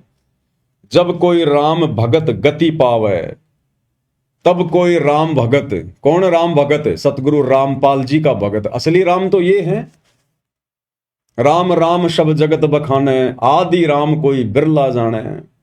अब रामचंद्र जी जो कि त्रेता युग में आए थे, विष्णु जी के अवतार, राजा दशरथ के बेटे, उनका तो केवल शरीर का नाम था रामचंद्र, राम। असल में वो राम नहीं थे, उनमें गुण राम के नहीं थे, वो तो केवल उनकी पहचान थी, उनका नाम था राम। जैसे किसी का श्याम, किसी का राम, उनके पिता का दशरथ, ऐसे ही उनके शरीर की पहचान थी, उनमें गुण राम का एक भी नहीं था, एक भी। वो समस्त गुण उस कबीर देव जो असली राम है, आज धरती पर सतगुरु रामपाल जी के रूप में प्रकट हैं। ये है वो राम। जब कोई राम भगत गति पावे हो जी, तब मोक्ष होगा आत्मा का। भाई सतगुरु तिलक अजपा माला, युगत जटा रखवावे। सतगुरु तिलक अजपा माला, युगत जटा रखवावे। जत को पीन सत्य का चोला, भीतर भेख बनावे। जब कोई राम भगत गति पावे हो जी, जब कोई राम भगत गति पावे हो जी। क्या कह रहे हैं? एक सच्चे भगत ने, सत सेवक ने सत्सेवक का मतलब होता है सच्चा भगत। सत्य यानी सच्चा, दृढ़, मर्यादाओं का पक्का, और सेवक यानी सतगुरु का भगत। तो कहते हैं जो सत्सेवक होगा, जो सच्चा भगत होगा, सतगुरु तिलक, वो अपने गुरुदेव भगवान को सर्वोपरि रख के चलेगा। सतगुरु तिलक, जैसे तिलक यहां लगाते हैं माथे पर सबसे ऊपर सम्मान के लिए, तो गुरुदेव कहते हैं जो सच्चा भगत होगा वो अपने गुरु जी को अति पूजनीय मानकर भक्ति करेगा, सर्वोपरि स्थान पर रखेगा कि गुरु समान नहीं दाता रे जग में, गुरु समान नहीं दाता, कि मेरे गुरु के अलावा और कोई नहीं संसार में, मेरे लिए प्रथम और अंतिम केवल मेरे गुरुदेव भगवान हैं। सतगुरु आदि अनादि है, सतगुरु मध्य है मूल, और सतगुरु को सिजदा करूं एक पलक नहीं भूल। तो कहते हैं अपने तिलक की जगह अपने पूज्य गुरुदेव भगवान को रखना चाहिए, अपने शीश पर, अपने माथे पर सतगुरु तिलक और जप्पा माला। और यदि सतनाम मिल गया है तो कहते हैं उसमें लो लगा देनी चाहिए, दिन रात उसका सुमरण। भाई और बहनों, सतनाम केवल उस 2 मंत्र के नाम को ही नहीं कहते, सतनाम कहते हैं सच्चे नाम को।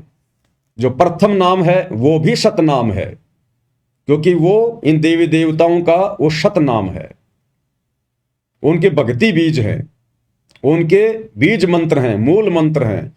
तो प्रथम मंत्र जो कि 7 मंत्र का होता है वो भी सतनाम है, सच्चा नाम है। 2 अक्षर का जो है वो भी सतनाम है, सच्चा नाम है। सार नाम है वो भी सतनाम है, सच्चा नाम है।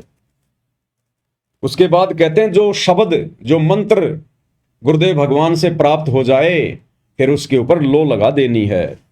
और युगत जटा रखवावे, युगत जटा कहते हैं इस जटा की जरूरत नहीं है, लंबे लंबे बाल बधाने की जरूरत नहीं है। युगत जटा, युगत यानी विधि, कहते ना योग युगत की विधि बतावे। मन इंद्री पे पैरा हो, जगन्नाथ एक मंदिर बनवा दे।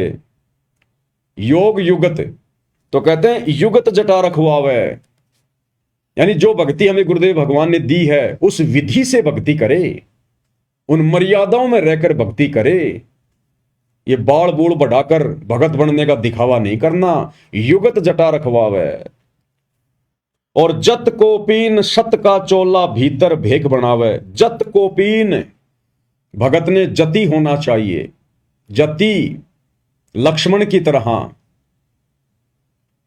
अगर शादीशुदा है तो अपनी स्त्री के अलावा किसी दूसरी स्त्री में पत्नी वाला भाव भी नहीं आना चाहिए। पर नारी को देखिए बहन बेटी के भाव, कहे कबीर कामनाश का यही सहज उपाय। इसी प्रकार जो माता बहनें हैं उन्होंने भी अपने उस पति के अलावा जिसके साथ उनका संस्कार जुड़ा है, उसके अलावा दूसरे गैर पुरुष में वो पति वाला भाव शौपन में भी नहीं होना चाहिए। उसको कहते हैं जत को पीन और सत का चोला। सत का चोला यानी भगत ने हमेशा सत्य भाषण करना चाहिए, झूठ नहीं बोलना चाहिए। साच बराबर तप नहीं, झूठ बराबर पाप, और जाके हृदय साच है ताके हृदय आप। यानी उस सत्सेवक के साथ में फिर परमात्मा रहते हैं। और भीतर भेख बनावे, ये भारी दिखावा करने की जरूरत नहीं है। लाल पीले कपड़े पहन लिए, लंबे लंबे बाल बढ़ा लिए, लंबी लंबी दाढ़ी बढ़ा ली। कहते हैं ये आपकी पहचान नहीं होनी चाहिए। आपकी पहचान होनी चाहिए शास्त्र अनुकूल साधना से, मर्यादाओं में रहकर गुरुदेव ने जो भक्ति बता दी उस विधि से भक्ति करना। वो भगत के लक्षण, भगत के आचार विचार, भगत जैसा व्यवहार हमारे अंदर लोगों को दिखाई देना चाहिए। कहते भीतर भेख बनावे, यानी वो अंदर से भगत बनाए। बाहरी दिखावे से अगर आपको कोई भगत कह रहा है तो आप भगत नहीं है, परमात्मा को प्यारे नहीं है। आपके आंतरिक विचारों से, आपके बोलचाल से, उठने बैठने के तरीके से, आपकी नजर दृष्टि से लोगों को लगना चाहिए कि बहुत अच्छा आदमी है, बड़ा नेक आदमी है, नेक नीति वाला आदमी है। तो कहते हैं भीतर भेख बनावे। परमात्मा हमारे को अंदर से देखेगा कि हम कितने भगत हैं और कितने भगत नहीं हैं। बाहरी दिखावे से कोई भगत नहीं बनता है। भाई लोक लाज मर्याद जगत की तृण ज्यों तोड़ बगावे। लोक लाज मर्याद जगत की तृण ज्यों तोड़ बगावे। कामिनी कनक जहर कर जाने वो शहर अमरपुर जावे। जब कोई राम भगत गति पावे हो जी। जब कोई राम भगत गति पावे हो जी। क्या करें गुरुदेव भगवान? लोक लाज मर्याद जगत की तिणके जो तोड़ बगावे। इस भक्ति मार्ग में गुरुदेव ने बताया यदि हमने सफल होना है तो सबसे बड़ी जो बीमारी है, सबसे बड़ा जो रोग है, उसमें एक है लोक लाज और समाज की फालतू की मर्यादाएं, फालतू के नियम परंपराएं। कहते हैं अगर भगत ने भक्ति मार्ग पर सफल होना है वास्तव में, तो मौका तो गुरुदेव ने दे ही दिया, सत भक्ति दे दी, मार्ग तो हमारे को गुरुदेव ने बता ही दिया। उस मार्ग पर चलना तो हमने ही पड़ेगा। उस मार्ग की तमाम बाधाओं को तोड़ना, साइड में करना, वो हमने पड़ेगा। तो कहते हैं लोक लाज मर्याद जगत की तिणके जो तोड़ बगावे। बिल्कुल भी ना शर्मावे, बिल्कुल भी ना डरे, बिल्कुल भी ना घबरावे। अगर हम जिस परिवार में रह रहे हैं, जिस समाज में रह रहे हैं, रिश्तेदारी, अगर हमारी मर्यादाओं के बीच में अगर उनकी कोई परंपरा बाधा बन के खड़ी होती है जहां हमारी मर्यादा टूटनी हो, कहते हैं कोई शर्म नहीं करनी, चाहे जीजा हो, चाहे फूफा हो, चाहे साड़ा हो, चाहे मामा हो, कोई भी हो, हाथ जोड़ लेने। लड़ाई झगड़ा नहीं करना, मनमुटाव नहीं करना, ऊंचा नहीं बोलना, आधीन भाव से कि भाई देखो मैं तो उपदेशी हूं, आप लोगों को पता ही है, मैंने उपदेश ले रखा गुरुदेव का और ये हमारी मर्यादाओं में नहीं है, मैं इसमें आपका कोई सहयोग नहीं कर सकता, माफी चाहता हूं। फिर वो चाहे नाराज हो चाहे प्रसन्न हो, वो अगले का काम है। हमने वहां से तुरंत बैक हो लेना है, उन समाज की मर्यादाओं से बिल्कुल हट जाना है। और अगर लोक लाज में आ गए, शर्मा शर्मे में आ गए, दबाव में आ गए, अब लोक लाज में शर्मा शर्मे में आकर मर्यादा वो ही तोड़ेगा जो ज्ञान अच्छे से नहीं समझेगा। और मर्यादा टूटी तो फिर गए हम काम से, सावधानी हटी दुर्घटना घटी। मर्यादा तो सबसे ज्यादा कंपलसरी बताई गुरुदेव भगवान ने। और गुरुदेव भगवान ने बताया कि लोक लाज करना भी मर्यादा तोड़ने में आता है। मर्यादा तोड़ने में, जैसे हमारे घर पर कोई रिश्तेदार आ गया, उसको पता है या नहीं पता है कि हम भगत हैं या नहीं हैं, और घर पर आकर अगर उसने बीड़ी का बंडल निकाल लिया बीड़ी पीने के लिए, और आप और हमें पता है कि हम भगत हैं, हमारे घर में परमात्मा का दरबार लगा हुआ, ये सारी चीजें वर्जित हैं, और फिर भी यदि आप लोक लाज में आकर कि मैं कहूंगा तो फूफा जी क्या सोचेंगे, फूफा जी पता नहीं क्या क्या बोलेंगे, उस लोक लाज में आकर यदि हम चुपचाप रहे और उसको बीड़ी पीने दी, तो गुरुदेव कहते हैं कि वो भी तुम्हारी मर्यादा टूटने में आता है। मर्यादा टूटने में कि तुमने उसको रोका क्यों नहीं, टोका क्यों नहीं। और गुरुदेव ने बताया कि इस मामले में जो बच्चे होते हैं ना, वो एक नंबर होते हैं, एक नंबर। बच्चों को कोई लोकलाज का भय नहीं होता, बच्चों को कोई डर नहीं होता कि फूफा जी क्या सोचेगा, मामा जी क्या सोचेगा। वो मुंह के ऊपर बोल देते, मुंह के ऊपर। एक सत्संग में गुरुदेव ने बताया कि लोक लाज करना भी मर्यादा खंडित करने में आता है, मर्यादा खंडित करने में। देखता हूं अगर मिलेगा तो।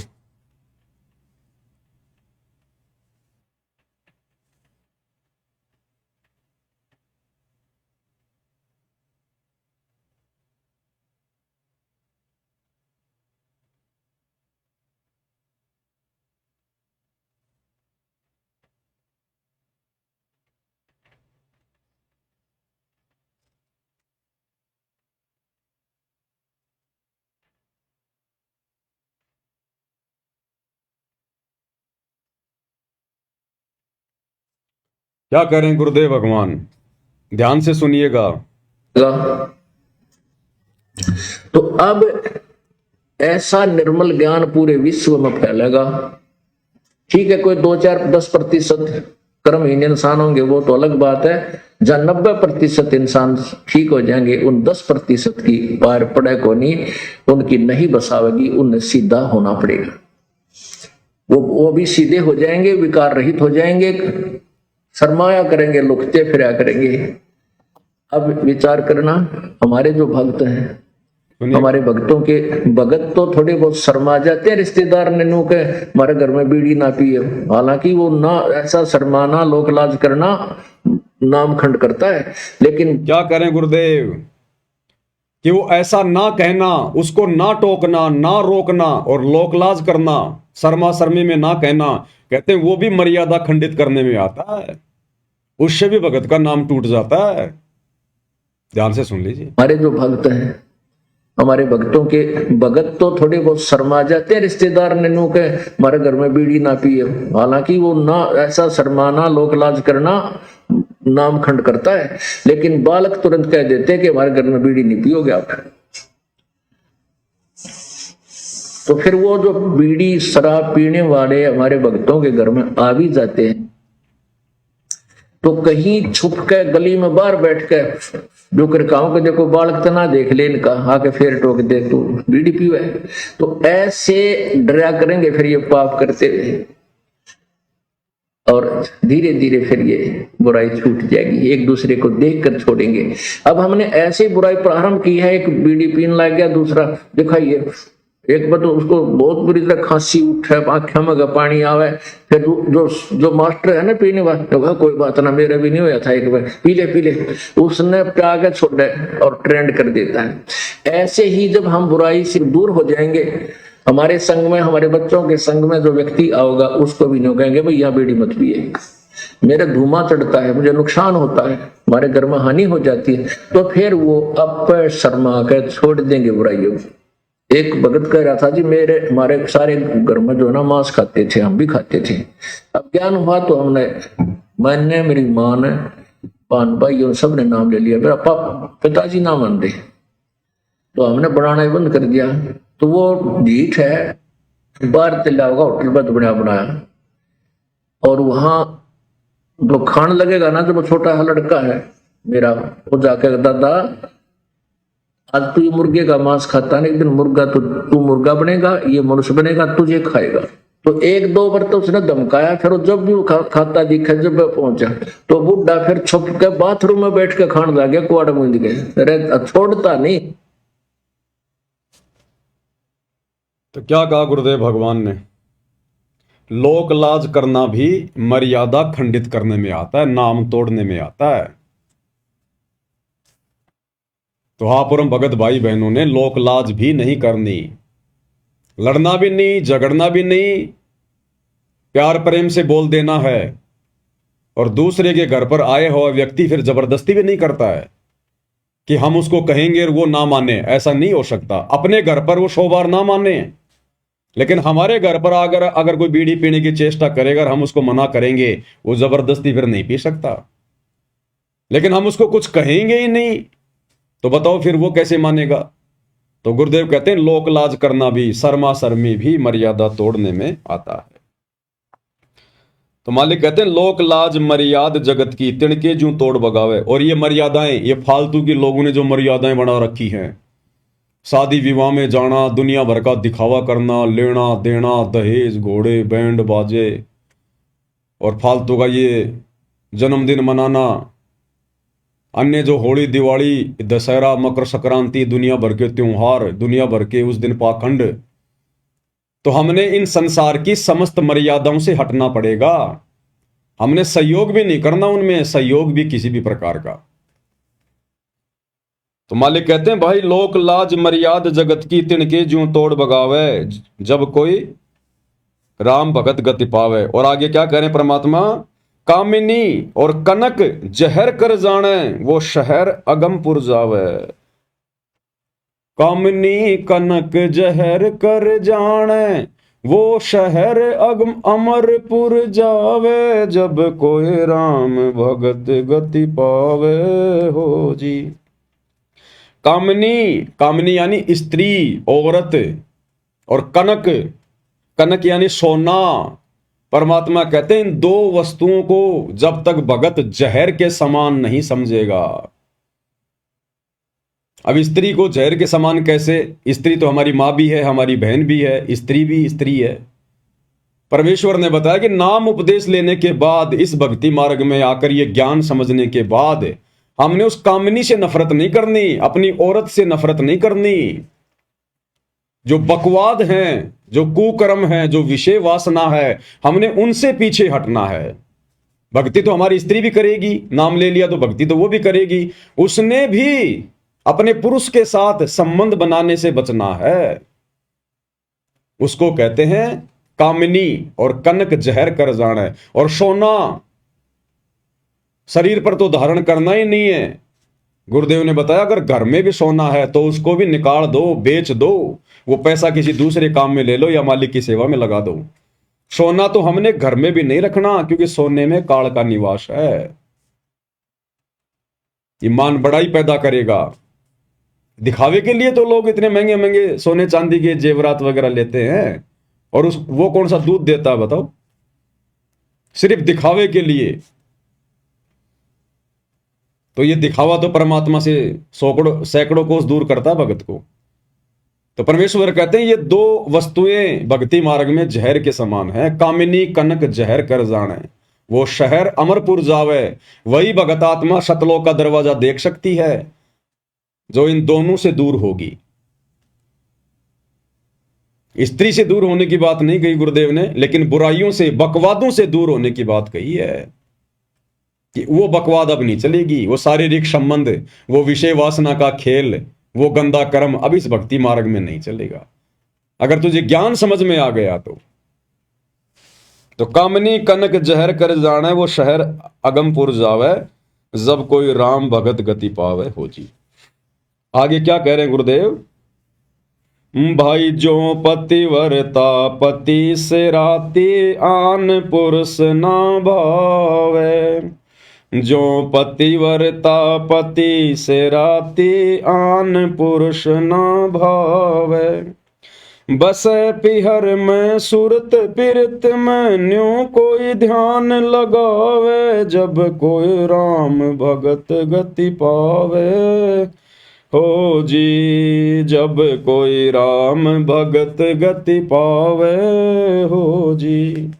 भाई जो पतिव्रता पति से राती और आन पुरुष ना भाव है, जैसे एक पतिव्रता स्त्री, औरत, केवल वो अपने पति से ही रति क्रिया करती है। राति यानी रति क्रिया, शारीरिक संबंध।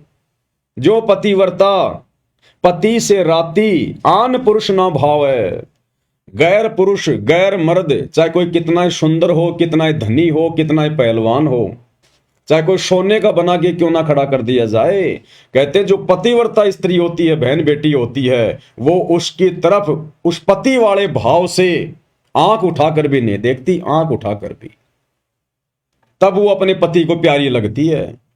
तो इसी प्रकार इस सतभक्ति मार्ग में आने के बाद सबसे पहले तो हमें हमारा जो पति है, जो परमेश्वर है, इष्ट है, वो समझ में आना चाहिए। और जब समझ में आ गया कि हमारा गुरु ही स्वयं कबीर भगवान है, सो छल छिद्र करके आप और हम तक ये ज्ञान पहुंचा रहा है, काल के साथ आंख मिचोली खेलते हुए आज यहां पर लीला कर रहे हैं, तो उसके बाद हमने अपने गुरु के अलावा इष्ट रूप में किसी को भी जगह नहीं देनी है, सौपन में भी नहीं। चाहे कोई कितना ही सुंदर हो, कितना ही कुछ भी हो, कितना ही लोभ दे या प्रलोभन दे, कुछ भी करे, एकमात्र सतगुरु रामपाल जी परमेश्वर जी के अलावा सौपन में भी हमने किसी और का बखान नहीं करना, और की महिमा नहीं करनी, और का गुणगान नहीं करना। अब ये पतिव्रता वाला भाव भी केवल साध संगतियों में ही शुरू है। सतलोक आश्रमों से जुड़े हुए 90% भाई बहन अभी पतिव्रता पद पर नहीं है। उन्हें तो परिभाषा का नहीं पता कि पतिव्रता पद क्या होता है। वे अपने गुरु को अपना इष्ट नहीं मानते, अपना पति परमेश्वर नहीं मानते। आज भी वे अपना पति, अपना भगवान, अपना कबीर, उस दाढ़ी मूंछ वाली कागज की समझे जाने वाली कबीर जी की नकली फोटो को मान रहे हैं। और हर साल जून के महीने में उसका प्रकट दिवस मनाते हैं। अगर अपने गुरु को ही असली कबीर मान लिया होता, रियल कबीर मान लिया होता, यदि पतिव्रता पद पर आ गए होते, तो आत्मा सोचेगी भी नहीं उस दाढ़ी मूंछ वाली कबीर जी की फोटो को परमात्मा मानने की या उसका प्रकट दिवस मनाने की। जैसे हम सत्सेवक भाई बहनों ने उस दाढ़ी मूंछ वाली कबीर जी की समझे जाने वाली नकली मुर्दा बेजुबान फोटो को घर से बाहर निकाल दिया। ना हम अपने दरबार में रखते, ना लॉकेट में रखते, ना घर की दीवारों पर रखते, कहीं नहीं रखते। हम तो शौपन में भी वो चेहरा याद नहीं करते, अपने गुरु के अलावा, अपने इष्ट के अलावा। और इन आश्रमों में सतगुरु रामपाल जी को तो बहुत बाद में याद किया जाता है। उन्हें तो केवल एक मानुष मानकर छोड़ दिया, केवल अपना गुरु मानकर छोड़ दिया, एक संत श्रेणी में लेकर छोड़ दिया, और भगवान मान रहे हैं उस दाढ़ी मूंछ वाली फोटो को। 12वें पंथ की भक्ति कर रहे हैं, 12वें पंथ की व्यभिचारणी भक्ति, वैश्या भक्ति। वैश्या उस स्त्री को कहते हैं जिसके अनेक पति होते हैं। तो इसी प्रकार इन सतलोक आश्रमों से जुड़े हुए भाई बहन व्यभिचारणी भक्ति कर रहे हैं। इनका एक पति नहीं है। आप इनके घर पर जाकर देखिए, जहां पर इन्होंने अपना दरबार लगाया होता है, उस दरबार में आपको 5-5 पति मिलेंगे, 5-5 फोटोएं। महाभारत की द्रौपदी बनकर ये लोग भक्ति कर रहे हैं। एक कोने में आपको दाढ़ी मूंछ वाले कबीर जी मिलेंगे, एक कोने में आपको गरीबदास जी मिलेंगे, नीचे वाले कोने में आपको दादा गुरु जी मिलेंगे, इधर वाले कोने में आपको पंडित चिदानंद जी मिलेंगे, और बीच में चौकी पर सतगुरु रामपाल जी बैठे हुए हैं। और उस फोटो को अपने दरबार में रखते हैं, उसके आगे जोत जलाते हैं, दंडवत करते हैं। अरे कितनों को दंडवत करोगे, कितनों को अपना इष्ट मानोगे? इसको कहते हैं व्यभिचारणी भक्ति। असल में जब आत्माओं को यह ज्ञान हो जाएगा तो दाढ़ी मूंछ वाली कबीर जी की समझे जाने वाली फोटो को ना तो अपने घर पे रखेगा, ना दरबार में रखेगा, ना उसका कबीर प्रकट दिवस मनाएगा। गरीबदास जी का भी बोध दिवस नहीं मनाएगी वो आत्मा, जिस आत्मा को यह तत्व ज्ञान हो जाएगा। और ना गरीबदास जी की फोटो को अपने घर पे रखेगा।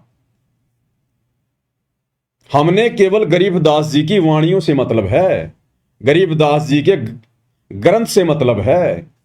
अब वाणियां तो गुरुदेव हमारे को आदरणीय नानक जी की भी सुनाते हैं, तो क्या नानक जी की फोटो भी हम अपने दरबार में रखने लग जाएं? गुरु ग्रंथ साहिब को भी गुरुदेव भगवान हमें दिखाते हैं, पढ़ाते हैं, तो क्या नानक जी की फोटो घर पर रखने लग जाएं? या नानक जी का कोई जन्मदिन या कोई बोध दिवस मनाने लग जाएं क्या? वाणियां तो गुरुदेव हमारे को दादू जी की भी सुनाते हैं, तो क्या दादू जी की फोटो बनवा कर अपने दरबार में रखें? दादू जी का बोध दिवस मनाएंगे हम? हमने केवल उन महापुरुषों की वाणियों से मतलब है, उनकी शकल सूरत से मतलब नहीं है, उनके जन्मदिन या बोध दिवस से हमें कोई मतलब नहीं है। और यदि हम गरीबदास जी का बोध दिवस मनाते हैं, इसका मतलब अभी हमें ज्ञान नहीं है, अभी हम पतिव्रता पद पर नहीं है, अभी हम वैश्या भक्ति कर रहे हैं। एक सत्संग में गुरुदेव भगवान ने आदरणीय गरीबदास जी की फोटो को भी कचरे में डालने की बात कही है, कूड़े करकट में डालने की बात है। जिन गरीबदास जी को आप जी इन आश्रमों में बोध दिवस मना रहे हो, अपने पति के समान मान रहे हो, क्या कहा गुरुदेव भगवान ने? एक सत्संग में बताया गुरुदेव जी ने,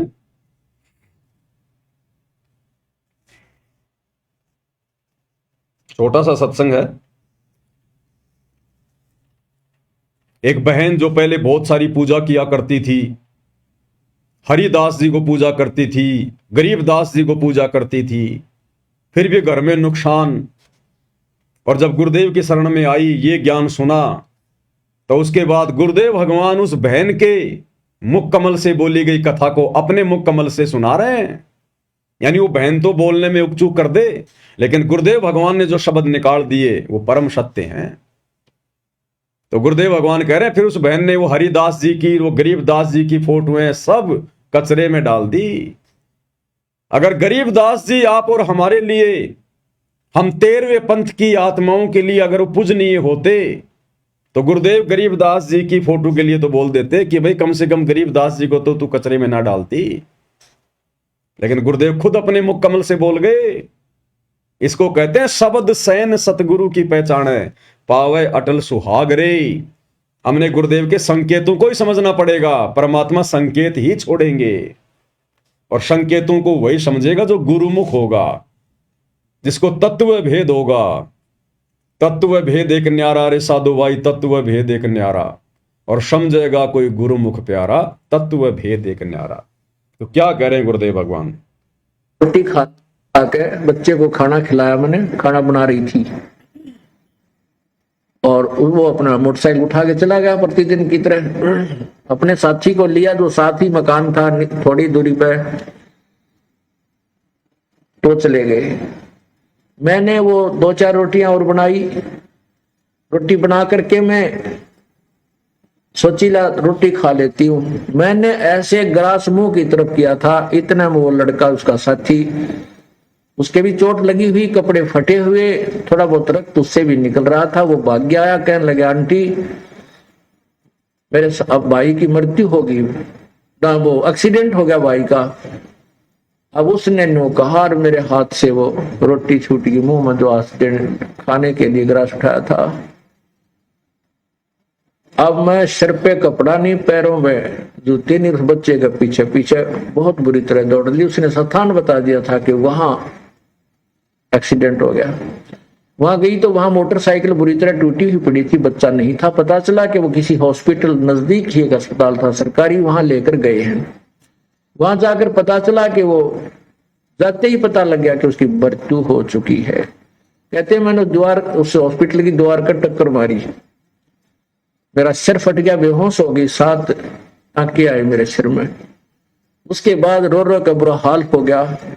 और जितनी भी पूजाएं मैं किया करती थी, ठाक है मैंने कुर्डिया पे फेंक दियो, देवताओं की मूर्ति मारती, और वो पितरा की जितने भी पूजाएं मैं करती थी, क्योंकि मैं ढेर सारी पूजाएं करती थी, मैंने कोई स्थान नहीं छोड़ा। जिसने भी जो बता दिया कि वहां भी जाइए, वहां भी जाइए, है, सारे सब पूजाएं मैं करती थी, देवी देवताओं की, ब्रह्मा विष्णु जी की, शिव जी की, हनुमान जी की, संतोषी माता की, शेराणी माता की, बाबा श्याम जी की, यानी जो भी, हरिदास जी की, गरीबदास जी की, यानी जहां भी जिसने मुझे नियर, हरिदास जी की, गरीबदास जी की, हनुमान जी की, सबकी फोटोएं उतार के उसने कहां डाल दी?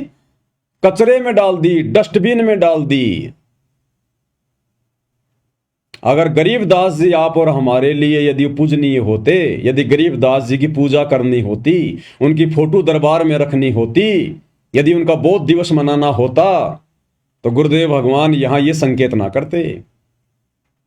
गरीबदास जी की, हरिदास जी की, सबकी फोटो उसने कहा डाली? कचरे में। तो बताओ भाई और बहनों, आप और हम क्या पूज रहे हैं फिर वर्तमान में? फिर आप और हम किस गरीबदास जी का बोध दिवस मना रहे हैं? क्यों मना रहे हैं? जब तक ज्ञान नहीं, इसलिए मना रहे हैं।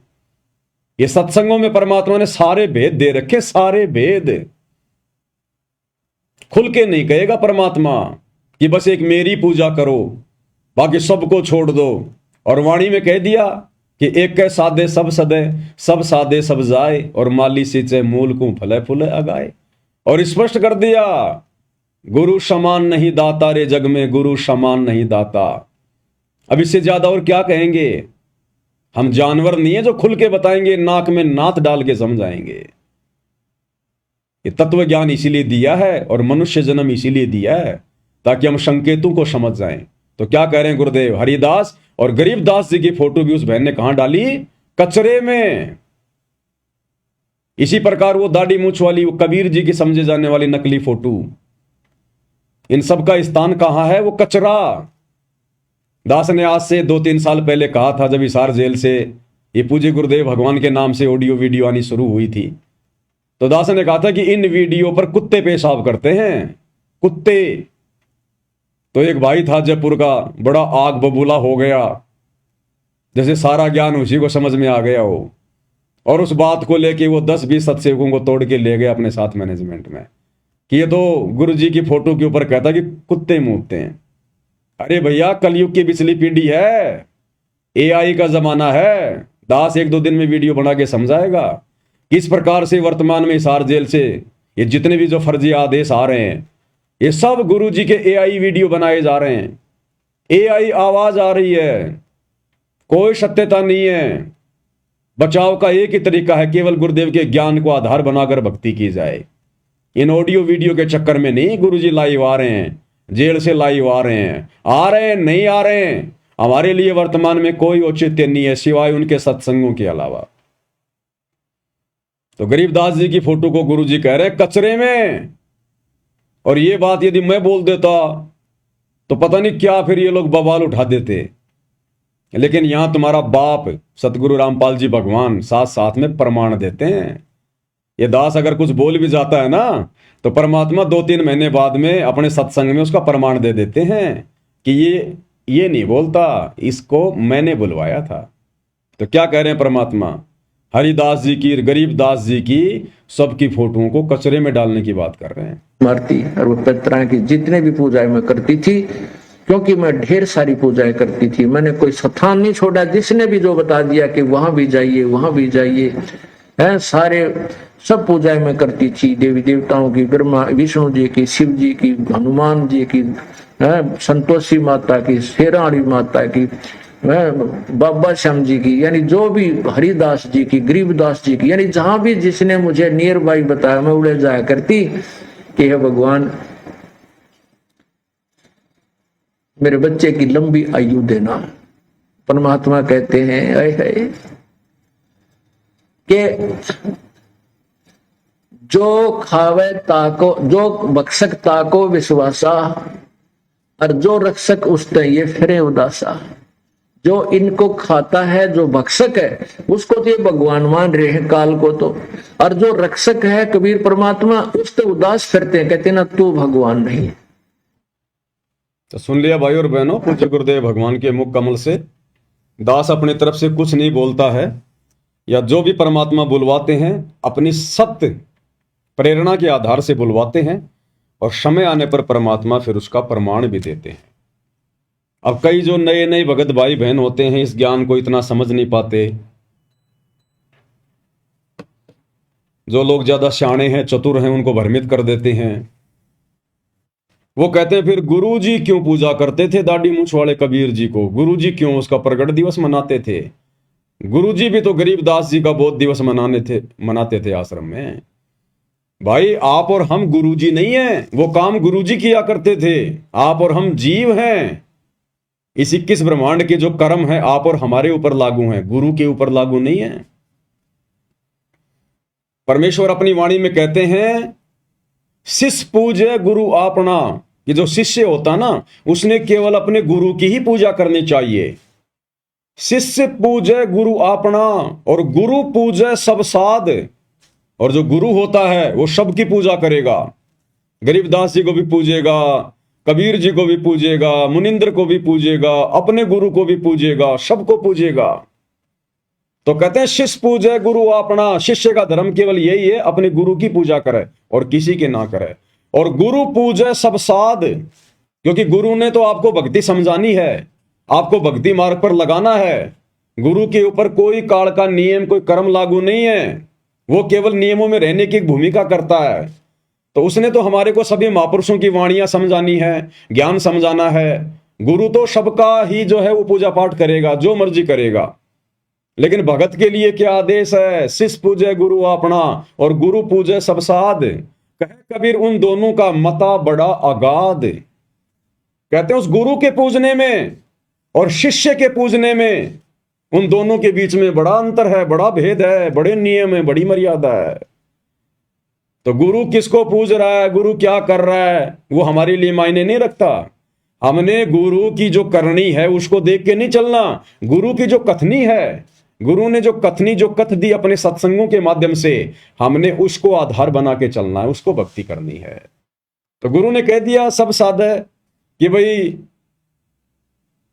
मालिक की जो वाणी है कि एक के साधे सब सदे और सब साधे सब जाए और माली सींचे मूल को फले फुले गाए। तो हमने केवल एकमात्र अपने गुरुदेव की ही पूजा करनी है, उन्हीं को साधना है। उनकी साधना में, उनकी पूजा में सबकी पूजा आ गई। अगर हम पेड़ की, अगर हम जड़ की पूजा करेंगे, जड़ में अगर हम खाद डालेंगे, पानी डालेंगे, तो वो खुराक पूरे पेड़ को जाएगी। हमने अलग से टहनियों को खाद देने की जरूरत नहीं है, और जो टहनियों को खाद देगा लोग उसको मूर्ख कहेंगे। हमने उनकी पत्तियों में खाद डालने की जरूरत नहीं, पानी डालने की जरूरत नहीं है, अगर कोई डालता है तो उसको लोग मूर्ख कहेंगे। उस पेड़ की जड़ में ही हमने पानी डालना होगा, खाद डालनी होगी, और कहीं नहीं।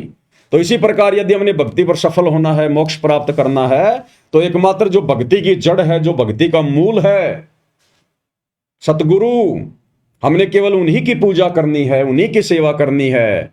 अन्य ना गरीबदास जी की, ना दाढ़ी मूछ वाले कबीर जी की, ना हमारे दादा गुरु जी के, ना पंडित जो है चिदानंद जी के, ना किसी और की। उन महापुरुषों की वाणियां यदि हमारे लिए उपयोगी हैं, भक्ति में सहयोगी हैं, तो हमने उनकी वाणियों का सहारा लेना है, उनकी फोटोओं का सहारा नहीं लेना। उनके जन्मदिन और उनके वो प्रकट दिवस और उनके वो बोध दिवस नहीं मनाने हमने, अन्यथा फेल हो जाएंगे फिर भक्ति मार्ग पर। तो परमेश्वर कहते हैं, जो पतिव्रता पति से राती, आन पुरुष ना भावै। हमने भी उसी पतिव्रता स्त्री की तरह भक्ति मार्ग पर पतिव्रता आत्मा का रोल निभाना है। अपने गुरु के अलावा हमने शौपन में भी किसी और अन्य देव या महापुरुष या साधु संत की तरफ आंख उठा के भी नहीं देखना। एक बात बताइए, जब हम भाई बहन नाम उपदेश लेते हैं, तो आजकल तो पता नहीं ये आश्रम वाले नियम बताते हैं कि नहीं बताते हैं, लेकिन जब हमने सतलोक आश्रम बरवाड़ा से नाम उपदेश लिया था, और वैसे भी जब हम डीवीडी से नाम उपदेश जब हम लेते हैं, तो गुरुदेव भगवान उसमें बताते हैं कि बच्चों, अब आपने घर पर जाकर केवल अपने परमात्मा की फोटो दरबार में रखनी है। उस दरबार में अन्य किसी भी साधु संत महात्मा की फोटो नहीं रखनी। बोलते कि नहीं बोलते गुरुजी कि आपने दरबार में अब अन्य किसी देवी देवता या साधु संत महात्मा की फोटो नहीं रखनी है। तो गरीबदास जी कौन है? अन्य साधु संत हैं, अन्य महात्मा हैं। वो 12वें पंथ के गुरु थे। अब 12वें पंथ के गुरु की फोटो हम अपने गुरु जी के बराबर में क्यों रखें? हमारे गुरु जी तो 13वें पंथ के गुरु हैं ना, हम 12वें पंथ के पंथी, हम तो 13वें पंथ के पंथी हैं। जब हमारा गुरु ही अलग है तो हम उनकी फोटो क्यों रखें? तो गुरुदेव ने तो स्पष्ट कर दिया, संकेत कर दिया कि बच्चों, दरबार में अन्य किसी भी देवी देवता और साधु संत महात्मा की फोटो नहीं रखनी। तो गरीबदास जी संती तो थे 12वें पंथ के, हमारे दादा गुरु जी संती तो थे, पंडित चिदानंद जी संती तो थे, कबीर जी की दाढ़ी मूछ वाली फोटो वो नकली फोटो, वो भी एक संत के रूप में थे, संत की भूमिका में थे, हम क्यों रखें? वर्तमान में जो महापुरुष आया हुआ है, जो हमारे गुरु हैं, जो हमें हर प्रकार से भक्ति दे रहे हैं, मर्यादाओं का पाठ पढ़ा रहे हैं, हमारे 100 काम कर रहे हैं, तो हमने तो उनके गुणगान गाने पड़ेंगे ना, उनकी महिमा करनी पड़ेगी, उनकी भक्ति करनी पड़ेगी, उनकी पूजा करनी पड़ेगी, उन्हीं को प्रथम महत्व देना पड़ेगा। अगर हमने जरा भी किसी और का बोध दिवस मना लिया, जन्मदिन मना लिया, कोई प्रकट दिवस मना लिया अपने गुरुदेव के अलावा, तो जिस प्रकार वो व्यक्ति जिसकी पत्नी उसके अलावा किसी और से भी संपर्क करती है या हंसी मजाक भी अगर करती है, और अगर वो देख लेगा तो वो उसको अपने दिल से उतार देता, दिल से। तो भाई, अगर सतगुरु के दिल से उतरना है तो पूजो सबको, 2 4 5 10 आसपास के गांव के साधु संत महात्माओं की फोटो भी रख लो। और अगर गुरु को प्रसन्न करना है, मोक्ष प्राप्त करना है, तो भाई केवल अपना गुरु और दूसरा कोई नहीं। तो मालिक कहते हैं, जो पतिव्रता पति से राती, आन पुरुष ना भावै, और बसे पीहर में सुरत प्रीत में न्यू कोई ध्यान लगावे। और उसके बाद चिंतन भी केवल अपने प्रीतम का, केवल अपने गुरुदेव का, अपने भगवान का। वो बहन बेटी जिसकी शादी होती है, फिर जब वो वापस अपने पीहर आती है तो रहती अपने माता पिता के पास है, काम धंधा भी करती है, लेकिन उसकी सुरती पल पल अपने पति में रहती है, अपने ससुराल में रहती है। वहीं पर मेरा पति क्या कर रहा होगा, कैसे खा रहा होगा, कैसे रह रहा होगा, वो चिंतन मनन हमेशा अपने पति का ही करती रहती है मन ही मन में। तो इसी प्रकार हमने पतिव्रता पद पर तो आना ही आना है, हमने अन्य किसी का चिंतन मनन भी नहीं करना। अब इन आश्रमों में जब गरीबदास जी का बोध दिवस मनाते हैं तो किसका चिंतन मनन करते हो भाई? गरीबदास जी के नाम से तुम वो दिन मना रहे हो, वो प्रोग्राम कर रहे हो, तो वो दिन तो जो है गरीबदास जी का हो गया। कि भगत जी आज क्यों आए, आज क्या, अरे आज गरीबदास जी का बहुत दिवस है, बंदी छोड़ का गरीबदास जी का। वो गरीबदास जी का चिंतन मनन हो गया। गुरु चाहे हमें लाख गरीबदास जी की वो कथा सुनाए, वो हमें गुरु समझा रहा है, लेकिन हमने गरीबदास जी का बोध दिवस नहीं मनाना। नहीं तो फिर ये वैश्या भक्ति में आ जाएगा, व्यभिचारणी भक्ति में आ जाएगा। गरीबदास जी का 12वां पंथ था और 12 पंथ चलाए थे काल ने। भले ही परमात्मा अपना रूप चेंज करके और गरीबदास जी के रूप में आए, लीला की, लेकिन वो पंथ तो काल का ही था। हम 13वें पंथ के पंथी हैं, हमें 12वें पंथ के गुरु से कोई लेना देना नहीं। और वैसे तो ज्ञान तो गुरुदेव कहते हैं अगर हमारे को अगर गधे से भी मिल जाए तो भी ले लेना चाहिए। गरीबदास जी की तो बात ही अलग है। अगर कोई अच्छी शिक्षा, अच्छा ज्ञान यदि हमें नकली संतों से मिल जाए तो वो भी ले लेना चाहिए, लेकिन नकली संतों की फिर पूजा थोड़ी करने लग जाएंगे, उनका बोध दिवस थोड़ा ना मनाने लग जाएंगे हम। ऐसे तो फिर ना जाने परमात्मा कितने रूप में भिन्न भिन्न आए। फिर तो सतयुग में यही कबीर भगवान है, जिसको मान रहे हो कि वे 650 साल पहले आए थे कबीर जी, दाढ़ी मूंछ वाले, जिनकी तुम फोटो रख रहे हो, कबीर प्रकट दिवस मना रहे हो, तो वही कबीर जी तो द्वापर में भी आए थे करुणामय ऋषि के रूप में। बना लो एक फोटो, क्या जाता है तुम्हारा। वैसे भी तुम आजकल सारी फोटो एआई से बना रहे हो। जब से हम सत्सेवकों ने दाढ़ी मूंछ वाले नकली कबीर की फोटो फाड़ी है, तुम आश्रम वालों ने एआई से लंबी लंबी दाढ़ी मूंछ वाले गोरे गोरे से कबीर जी बना लिए, तो एक करुणामय जी भी बना लो। फिर त्रेता युग में परमात्मा ऋषि मुनिंद्र के नाम से आए थे, एक मुनिंद्र की फोटो भी बना लो। सतयुग में सतसुकृत नाम से आए थे, एक सतसुकृत वाली फोटो भी बना लो। और इनके भी बोध दिवस मनाना शुरू कर दो, तुम्हारा तो बहुत अच्छा धंधा चलेगा। तुम्हारे तो तीन जो है पाठ और बढ़ जाएंगे 3-3 दिन के, कि भाई फला फला दिन को और ऋषि करुणामय जी का प्रकट दिवस है, फिर ऋषि सुसकृत जी का प्रकट दिवस है, मुनिंदर जी का प्रकट दिवस है। अरे तुम लोगों ने मुनिंदर जी के नाम से मुनिंदर धर्मार्थ ट्रस्ट तो बना ही लिया, अरे उनका प्रकट दिवस भी मनाने लग जाओ। और उससे भी जी ना भरे तो मुनिंदर जी का निर्वाण दिवस, सतसुकृत जी का निर्वाण दिवस, करुणामय जी का निर्वाण दिवस, वो भी मनाने लग जाओ। तो ये व्यभिचारणी भक्ति है, वैश्या भक्ति है, इससे गुरु प्रसन्न नहीं होगा। तो कहते हैं हमने चिंतन मनन भी एकमात्र अपने गुरुदेव भगवान का करना है। जैसे वो पतिव्रता स्त्री बहन बेटी पीहर में रहकर भी अपने पति के विषय में ही चिंता करती रहती है। बसे पीहर में सुरत पिरत में न्यू कोई ध्यान लगावे, जब कोई राम भगत गति पावे। बाई निंदा स्तुति मान बढ़ाई, मन से मार गिरावे। निंदा स्तुति मान बढ़ाई, मन से मार गिरावे। अष्ट सिद्धि की अटक न मान, आगे कदम बढ़ावे। जब कोई राम भगत गति पावे हो जी, जब कोई राम भगत गति। निंदा स्तुति मान बढ़ाई, मन से मार गिरावे।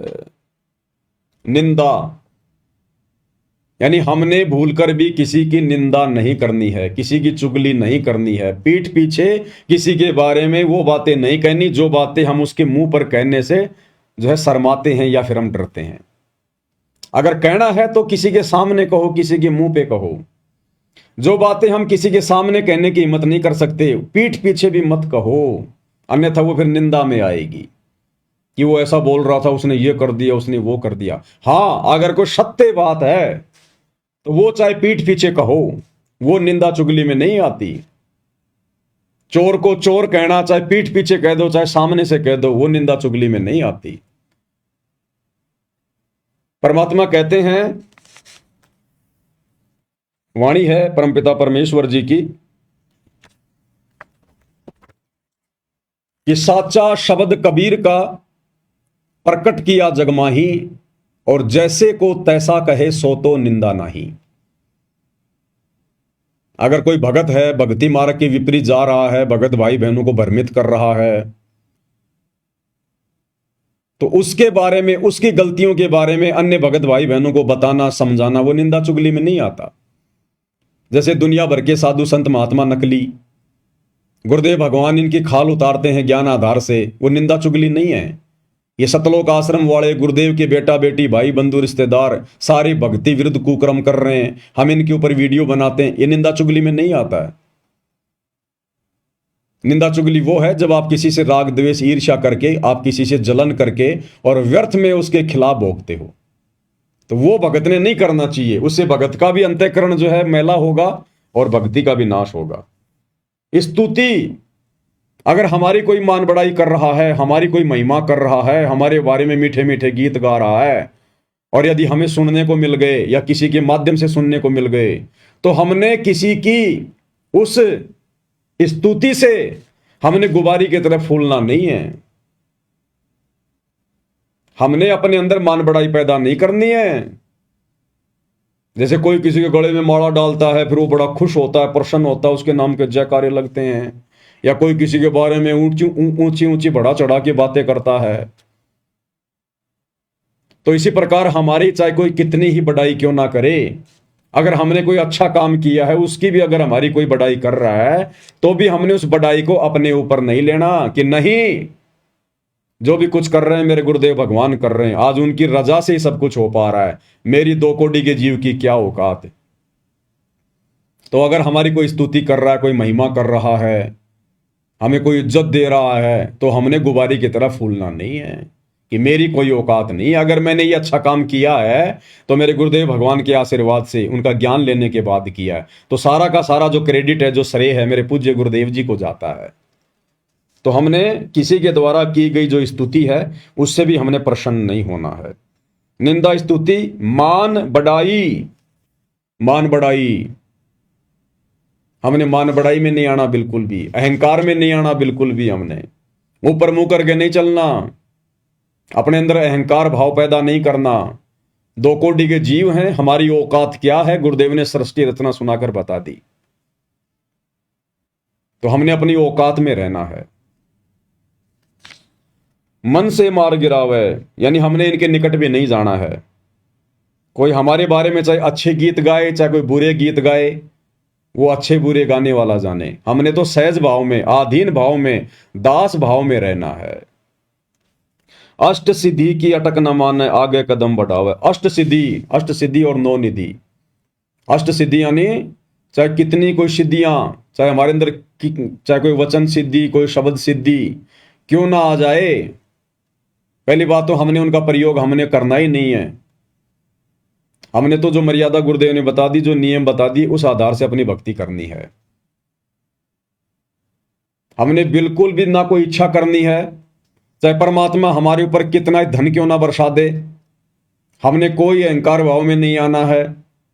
बिल्कुल सिंपल तरीके से हम एक भगत हैं, बस एक जीव हैं, और हमारा एक ही टारगेट है, यहां से छुटकारा प्राप्त करना, अपना आत्म कल्याण करवाना।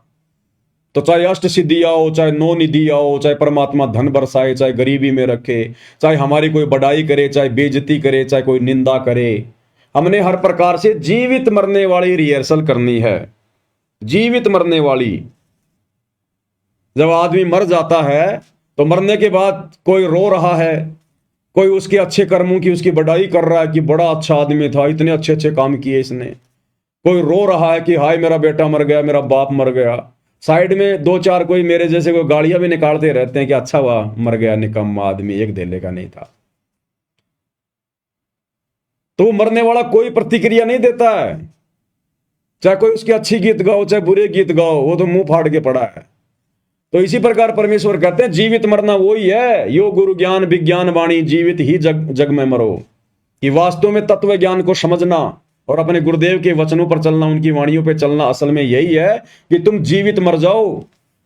और जिस दिन भगत ने अपने आप को जीवित मरना समझ लिया, जीवित मरा हुआ मान लिया, समझ लिया, उस दिन परमात्मा फिर हमारे ऊपर रजा करेंगे, दया करेंगे। फिर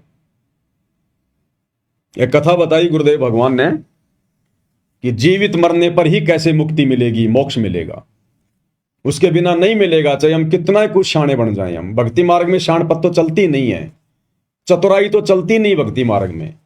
यहां तो भोला बन के, दास बन के, अधीन बन के, पागल सा बन के, मूर्ख सा बन के, तब हम यहां से मोक्ष प्राप्त कर सकते हैं। तो गुरुदेव ने बताया कि एक सेठ जी था, एक तोता पकड़ के ले आया, पिंजरे में डाल दिया और काफी दिन हो गया। अब तोता भी काफी प्रयास कर रहा था, लेकिन पिंजरा तोता कैसे तोड़े। अब सेठ जी था सत्संगी आदमी। अब तोते ने दिमाग लगाया, तो जब सेठ से परिवार सत्संग सुनने जाने लगा तो तोते ने कहा कि सेठ जी एक प्रार्थना है, बता भाई। गुरुदेव से मेरी अर्ज करना, मेरी प्रार्थना करना कि गुरुदेव ऐसे ऐसे मेरे घर पर एक तोता है और उसने ये पूछा है कि मेरी मुक्ति कैसे होगी। तो बोला ये तो कोई बड़ी बात नहीं, मैं पूछ दूंगा गुरुजी से। चले गए, सत्संग सुना। आते समय सेठ जी को ध्यान आया कि तोते राम ने प्रार्थना की थी। गुरुदेव के पास गया, सारी बात बताई। अब जब वो तोते वाली बात बता रहा था सेठ जी अपने गुरुजी से, उसी समय गुरुजी एकदम चक्कर खा के गिर गए, बेहोश हो गए। अब सेठ जी ने देखा भाई ये तो गुरुजी मर गए, तेरे ऊपर हत्या का मुकदमा लगेगा। चुपचाप निकल लिया वहां से। घर पे आया, तोते ने पूछा सेठ जी मेरी प्रार्थना लगाई गुरुदेव से। सेठ ने कहा निकम्मे, काहे की तेरी प्रार्थना, मरवा देता तू मेरे को। क्या हुआ? बोला जब मैंने तेरी प्रार्थना गुरुजी से लगाई ना कि गुरुजी हमारे घर ऐसे ऐसे तोता है और पिंजरे में रहता है, और उसने कहा कि गुरुजी से प्रार्थना करना कि मेरी मुक्ति कैसे हो, इस पिंजरे से मेरी मुक्ति कैसे हो। तो नालायक उसी समय गुरुजी तो चक्कर खा के गिर गए, नीचे बेहोश हो गए। मैं तो आ गया, शुक्र मना किसी ने देखा नहीं तो हत्या का मुकदमा मेरे ऊपर लग जाता। अब उस संदेश को, गुरुजी के संकेत को वो सेठ नहीं समझ पाया, लेकिन तोता समझ गया। तोता समझ गया कि अगर इस पिंजरे से मुक्ति प्राप्त करनी है तो क्या करना होगा। रात हुई, सबने खाना वाना खा गए, सो गए। सुबह सेठ जी उठे, गए उस कमरे में तो देखा कि तोता तो पिंजरे में गर्दन डाल के नीचे पड़ा हुआ है। सेठ जी ने हिला हिला के देखा डंडे से पिंजरे में, तोता कोई प्रतिक्रिया नहीं दे रहा। सेठ जी ने ताली वाली बजाई, तोता कोई प्रतिक्रिया नहीं दे रहा। तो सेठ जी ने सोचा कि हिला रहा हूं, हिल नहीं रहा, ताली बजा रहा हूं, कुछ प्रतिक्रिया नहीं दे रहा, मर गया। और वैसे भी आजकल सेठ जी ने सोचा कि आजकल ये पक्षियों के अंदर रोग आ रहा है, कहीं ऐसा ना हो कि घर में और बैक्टीरिया फैल जाएं। जल्दी से उसने वो पिंजरा खोला और तोते को बाहर निकाला। और जैसे ही पिंजरा खोल के तोते को बाहर निकाला, तोताराम फर से उड़ गया, क्योंकि तोते ने गुरु का संकेत समझ लिया कि बेटा अगर तुझे उस पिंजरे से मुक्ति प्राप्त करनी है, इस काल के 21 ब्रह्मांड रूपी पिंजरे से अगर तूने मुक्ति प्राप्त करनी है, तो बेटा तूने जीवित मरना पड़ेगा। और वो तोता जीवित मरने की एक्टिंग करने लगा। तो उसके मालिक ने देख लिया कि ये तो मर गया, अब मेरे किसी काम का नहीं है, कोई बीमारी फैलाएगा, उसको पिंजरे से बाहर कर दिया। तो इसी प्रकार जब हम जीवित मर जाएंगे, संसार से उल्टा हट जाएंगे, ना कोई नाचना, ना गाना, ना बजाना, ना कोई ब्याह शादी, ना कोई डीजे, ना भात, ना छूचक, ना लेन, ना देन, ना ब्याह शादियों में कोई आडंबर, ना कोई राजनीति, ना कोई पाखंड, ना कोई समाज के साथ में यारी दोस्ती रिश्तेदारी, सादा खाना, सादा रहना, ना कोई चटपटा आहार करना, ना मन में कोई इच्छा, कोई डिमांड, ना कोई कार कोठी की इच्छा, ना कोई बड़ी नौकरी की इच्छा, ना बच्चों को MBBS बनाने की इच्छा, ना ऊंची ऊंची कॉलेजों में कोई पढ़ाने की इच्छा, ना कोई फार्म हाउस लेने की, ना कोई जमीन लेने की, ना कोई प्लॉट खरीदने की, ना कोई बिल्डिंग पे कोई बिल्डिंग बनाने की कोई इच्छा नहीं कि जो राख्यूं तो ही रहूं, जो देवो सो खाऊं, और खाने जाद खरीद हूं गुलाम तुम्हारा। जब इस भाव में आ जाएंगे हम, जीवित ही मरने की रिहर्सल में आ जाएंगे, तो भला फिर हम इस काल के किस काम के। भाई हमारे सूक्ष्म शरीर में फिर काल के लिए खुराक तैयार होगी नहीं। खुराक तैयार जब होगी जब हम संसार वाले सारे काम करेंगे, चटपटा खाएंगे, बाहर का खाएंगे, विषय वासनाओं में हम पड़े रहेंगे। हम काल के मतलब के तब हैं जब हम यहां पर सारे उल्टे काम करेंगे, तभी तो हमारे सूक्ष्म शरीर में वासना जमा होगी। और जब हम जीवित ही मर गए, अपने गुरुजी के वचन पर रुक गए, काल के लिए सूक्ष्म शरीर में कोई वासना जमा हो ही नहीं रही, कोई खाना खुराक जमा हो ही नहीं रही, तो काल फिर क्या करेगा? काल छोड़ देगा कि ये मेरे काम का नहीं है, ये मर गया, बेकार आदमी है। और उस बेकार को ही फिर गुरु पकड़ेगा कि अब ये मेरे काम का है। जिसको काल ने बेकार समझ के छोड़ दिया वो सतगुरु के मतलब का होता है। काल को चाहिए विकारी और सतगुरु को चाहिए निर्विकारी। तो काल हमें कब छोड़ेगा? जब हम निर्विकारी हो जाएंगे। तो काल हमारे को निर्विकारी समझकर कि मेरे को तो विकारी अंश ही है, मैं क्या करूंगा, इसका किसी काम का नहीं। अरे जिस मक्का के सारे दाने निकाल लिए गए हो, उस मक्का को कोई सेकता है क्या? उस मक्का को कोई आग में कोई पकाता है क्या? तो जब हम जीवित मर जाएंगे, सारे विकार हमारे समाप्त हो जाएंगे, तो काल हमें तपतशिला पर भून कर क्या निकालेगा? फिर वो हंस परमात्मा के काम आता है। निर्विकारी हंस फिर परमात्मा के काम आता है। विकारी काम आता है काल के और निर्विकारी परमात्मा के।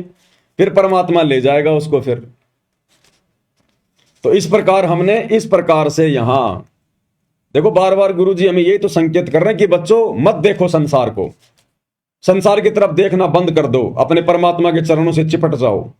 तो क्या संकेत है ये कि जीवित मर लो। ये बकवादी करते तो असंख्य जन्म हो गए, तुमने क्या प्राप्त किया तुम्हें याद भी नहीं है। तो कितनी बार राजा बन लिया पूरे देश का, है? जहां तू हाथ रख दे वही जमीन वो तेरी हो जाती थी। आज तू 100 गज के प्लाट के लिए मारामारी करता फिर रहा है। तो गुरुदेव ज्ञान देकर यही तो समझाते हैं कि जीवित मर ले रे मनवा। तो गुरुदेव कह रहे निंदा स्तुति मान बढ़ाई, मन से मार गिरावे, अष्ट सिद्धि की अटक न माने, आगे कदम बढ़ावे। जब कोई राम भगत गति पावे, हो जी। आशा नदी उलट के डाटे, आडा बांध लगावे। आशा नदी उलट के डाटे, आडा बांध लगावे।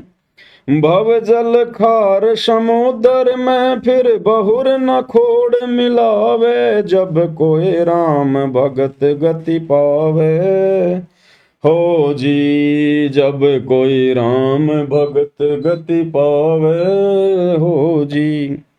आशा नदी उलट के डाटे, ये मन में उठने वाली इच्छाएं, आशाएं, ये कर लूं वो कर लूं, बेटा पढ़ा दूं, नौकरी लगा लूं, कोठी बना लूं, एक प्लॉट ले लूं, ये तरह तरह की जो मन में उठने वाली इच्छाएं, परमात्मा कहते हैं इनको रोके, उलट के डाटे, परमात्मा के ज्ञान आधार से इन पे रोक लगावे और आडा बांध लगावे। इस तत्व ज्ञान का आडा बांध लगावे। जैसे नदी के बीच में बांध बना दिया जाता है तो पानी वहीं रुक जाता है। तो परमात्मा कहते हैं जो मन की इच्छाएं, जो आशाएं हैं, जो ये तृष्णाएं हैं, इस तत्व ज्ञान से बांध लगा ले। बांध यानी मोटी दीवार लगा दे कि नहीं, अपने किसी काम की नहीं। यहां पर ये काल का सुख झूठा, यहां का लोक झूठा, ये नश्वर, कब मर जाए कोई भरोसा नहीं, असंख्य जन्म हो गए यहां। तो गुरुदेव के ज्ञान को आधार बनाकर हमने मन में उठने वाली उन इच्छाओं का दमन करना है। आशा नदी उलट के डाटे, आडा बांध लगावे। और भवजल खार समुद्र में, फिर बहुर ना खोड़ मिलावे। जब हम इतने दृढ़ हो जाएंगे, इस प्रकार से ज्ञान को आधार बनाकर अपने मन को रोक लेंगे, तो परमात्मा कहते हैं फिर इस भवजल में, भवजल खार, इस खारे समुद्र में फिर वापस हमारे को नहीं आना पड़ेगा। जन्म और मरण का चक्कर हमारा समाप्त हो जाएगा। बहुर ना खोड़ मिलावे, खोड़ यानी बार बार हमारे को फिर ये जन्म धारण नहीं करने पड़ेंगे। यहाँ पर फिर हम सतलोक चले जाएंगे, फिर इस भवजल में, इस खारे समुद्र में गोते नहीं मारेंगे। गगन महल गोविंद गुमानी, पलक माही पहुँचावे। गगन महल गोविंद गुमानी, पलक माही पहुँचावे। नितानंद माटी का मंदिर, नूर तेज हो जावे। जब कोई राम भगत गति पावे, हो जी। अब यहाँ पर जो नितानंद जी हैं वो अपने गुरुदेव की, गुमानी दास जी की महिमा कर रहे हैं। और वैसे देखा जाए तो भाई और बहनों, ना तो महिमा के योग्य नित्यानंद जी हैं, ना उनके गुरु गुमानी दास जी हैं। क्योंकि जो गुमानी दास जी थे वे केवल विष्णु तक के ही उपासक थे, और नित्यानंद जी भी केवल उनकी भक्ति करके, उनके दिशा निर्देश अनुसार मर्यादा में रहकर केवल स्वर्ग तक ही गए हैं। तो नित्यानंद जी अपने गुरुदेव की महिमा कर रहे हैं कि गगन महल गोविंद गुमानी, पलक माही पहुंचावे, कि मेरे गुरुदेव एक पलक में मुझे उस अमरलोक में बैठा देंगे, अमरलोक में पहुंचा देंगे, इतने समर्थ हैं। और नित्यानंद माटी का मंदिर नूर तेज हो जावे और सदा सदा के लिए मैं अमर हो जाऊंगा, फिर मुझे नूरी शरीर मिलेगा वहां पर। तो ना तो नित्यानंद जी को मिला वो नूरी शरीर, ना वो अमर पद को प्राप्त हुए, ना उनका गुरु हुआ। आज हमें मिला है वो अमर पद प्राप्त करवाने वाला सच्चा गुरु। आज यदि किसी का महल नूरी हो सकता है, ये माटी का महल, ये मिट्टी का शरीर यानी नश्वर शरीर यदि तेजपुंज का हो सकता है, नूरी हो सकता है, तो केवल आप और हम सत्सेवक भाई बहनों का, सतगुरु रामपाल जी परमेश्वर जी के सच्चे भक्तों का, जो उनके वचन में रहकर अगर अपनी भक्ति को सफल कर गए तो ये मौका, ये सौभाग्य आप और हमारे पास में है आज वर्तमान में। तो भाई और बहनों, हम इसी प्रकार से पूज्य गुरुदेव भगवान की महिमा थोड़ा थोड़ा समय निकाल कर करते रहें, ताकि गुरुदेव भगवान की असीम दया आप और हमारे ऊपर बनी रहे और हमारी आत्मा स्थिर बनी रहे, दृढ़ बनी रहे। जब तक गुरुदेव भगवान अपने मिशन को पूरा करके हिसार जेल से बाहर नहीं आते, तब तक आप और हम भक्ति मार्ग पर जीवित रहें। हमारी जो सुरती है हमारे गुरुदेव भगवान के चरणों में लगी रहे। तो इसी प्रकार हम धीरे धीरे भक्ति मार्ग पर आगे बढ़ेंगे। तो आज की वीडियो में केवल इतना ही। गुरुदेव भगवान हम सबको आशीर्वाद दे, आज्ञा दे, सद्बुद्धि दे और इसी प्रकार हमें भक्ति मार्ग पर चलाते रहें। बंदी छोड़ सतगुरु रामपाल जी परमेश्वर जी की जय हो।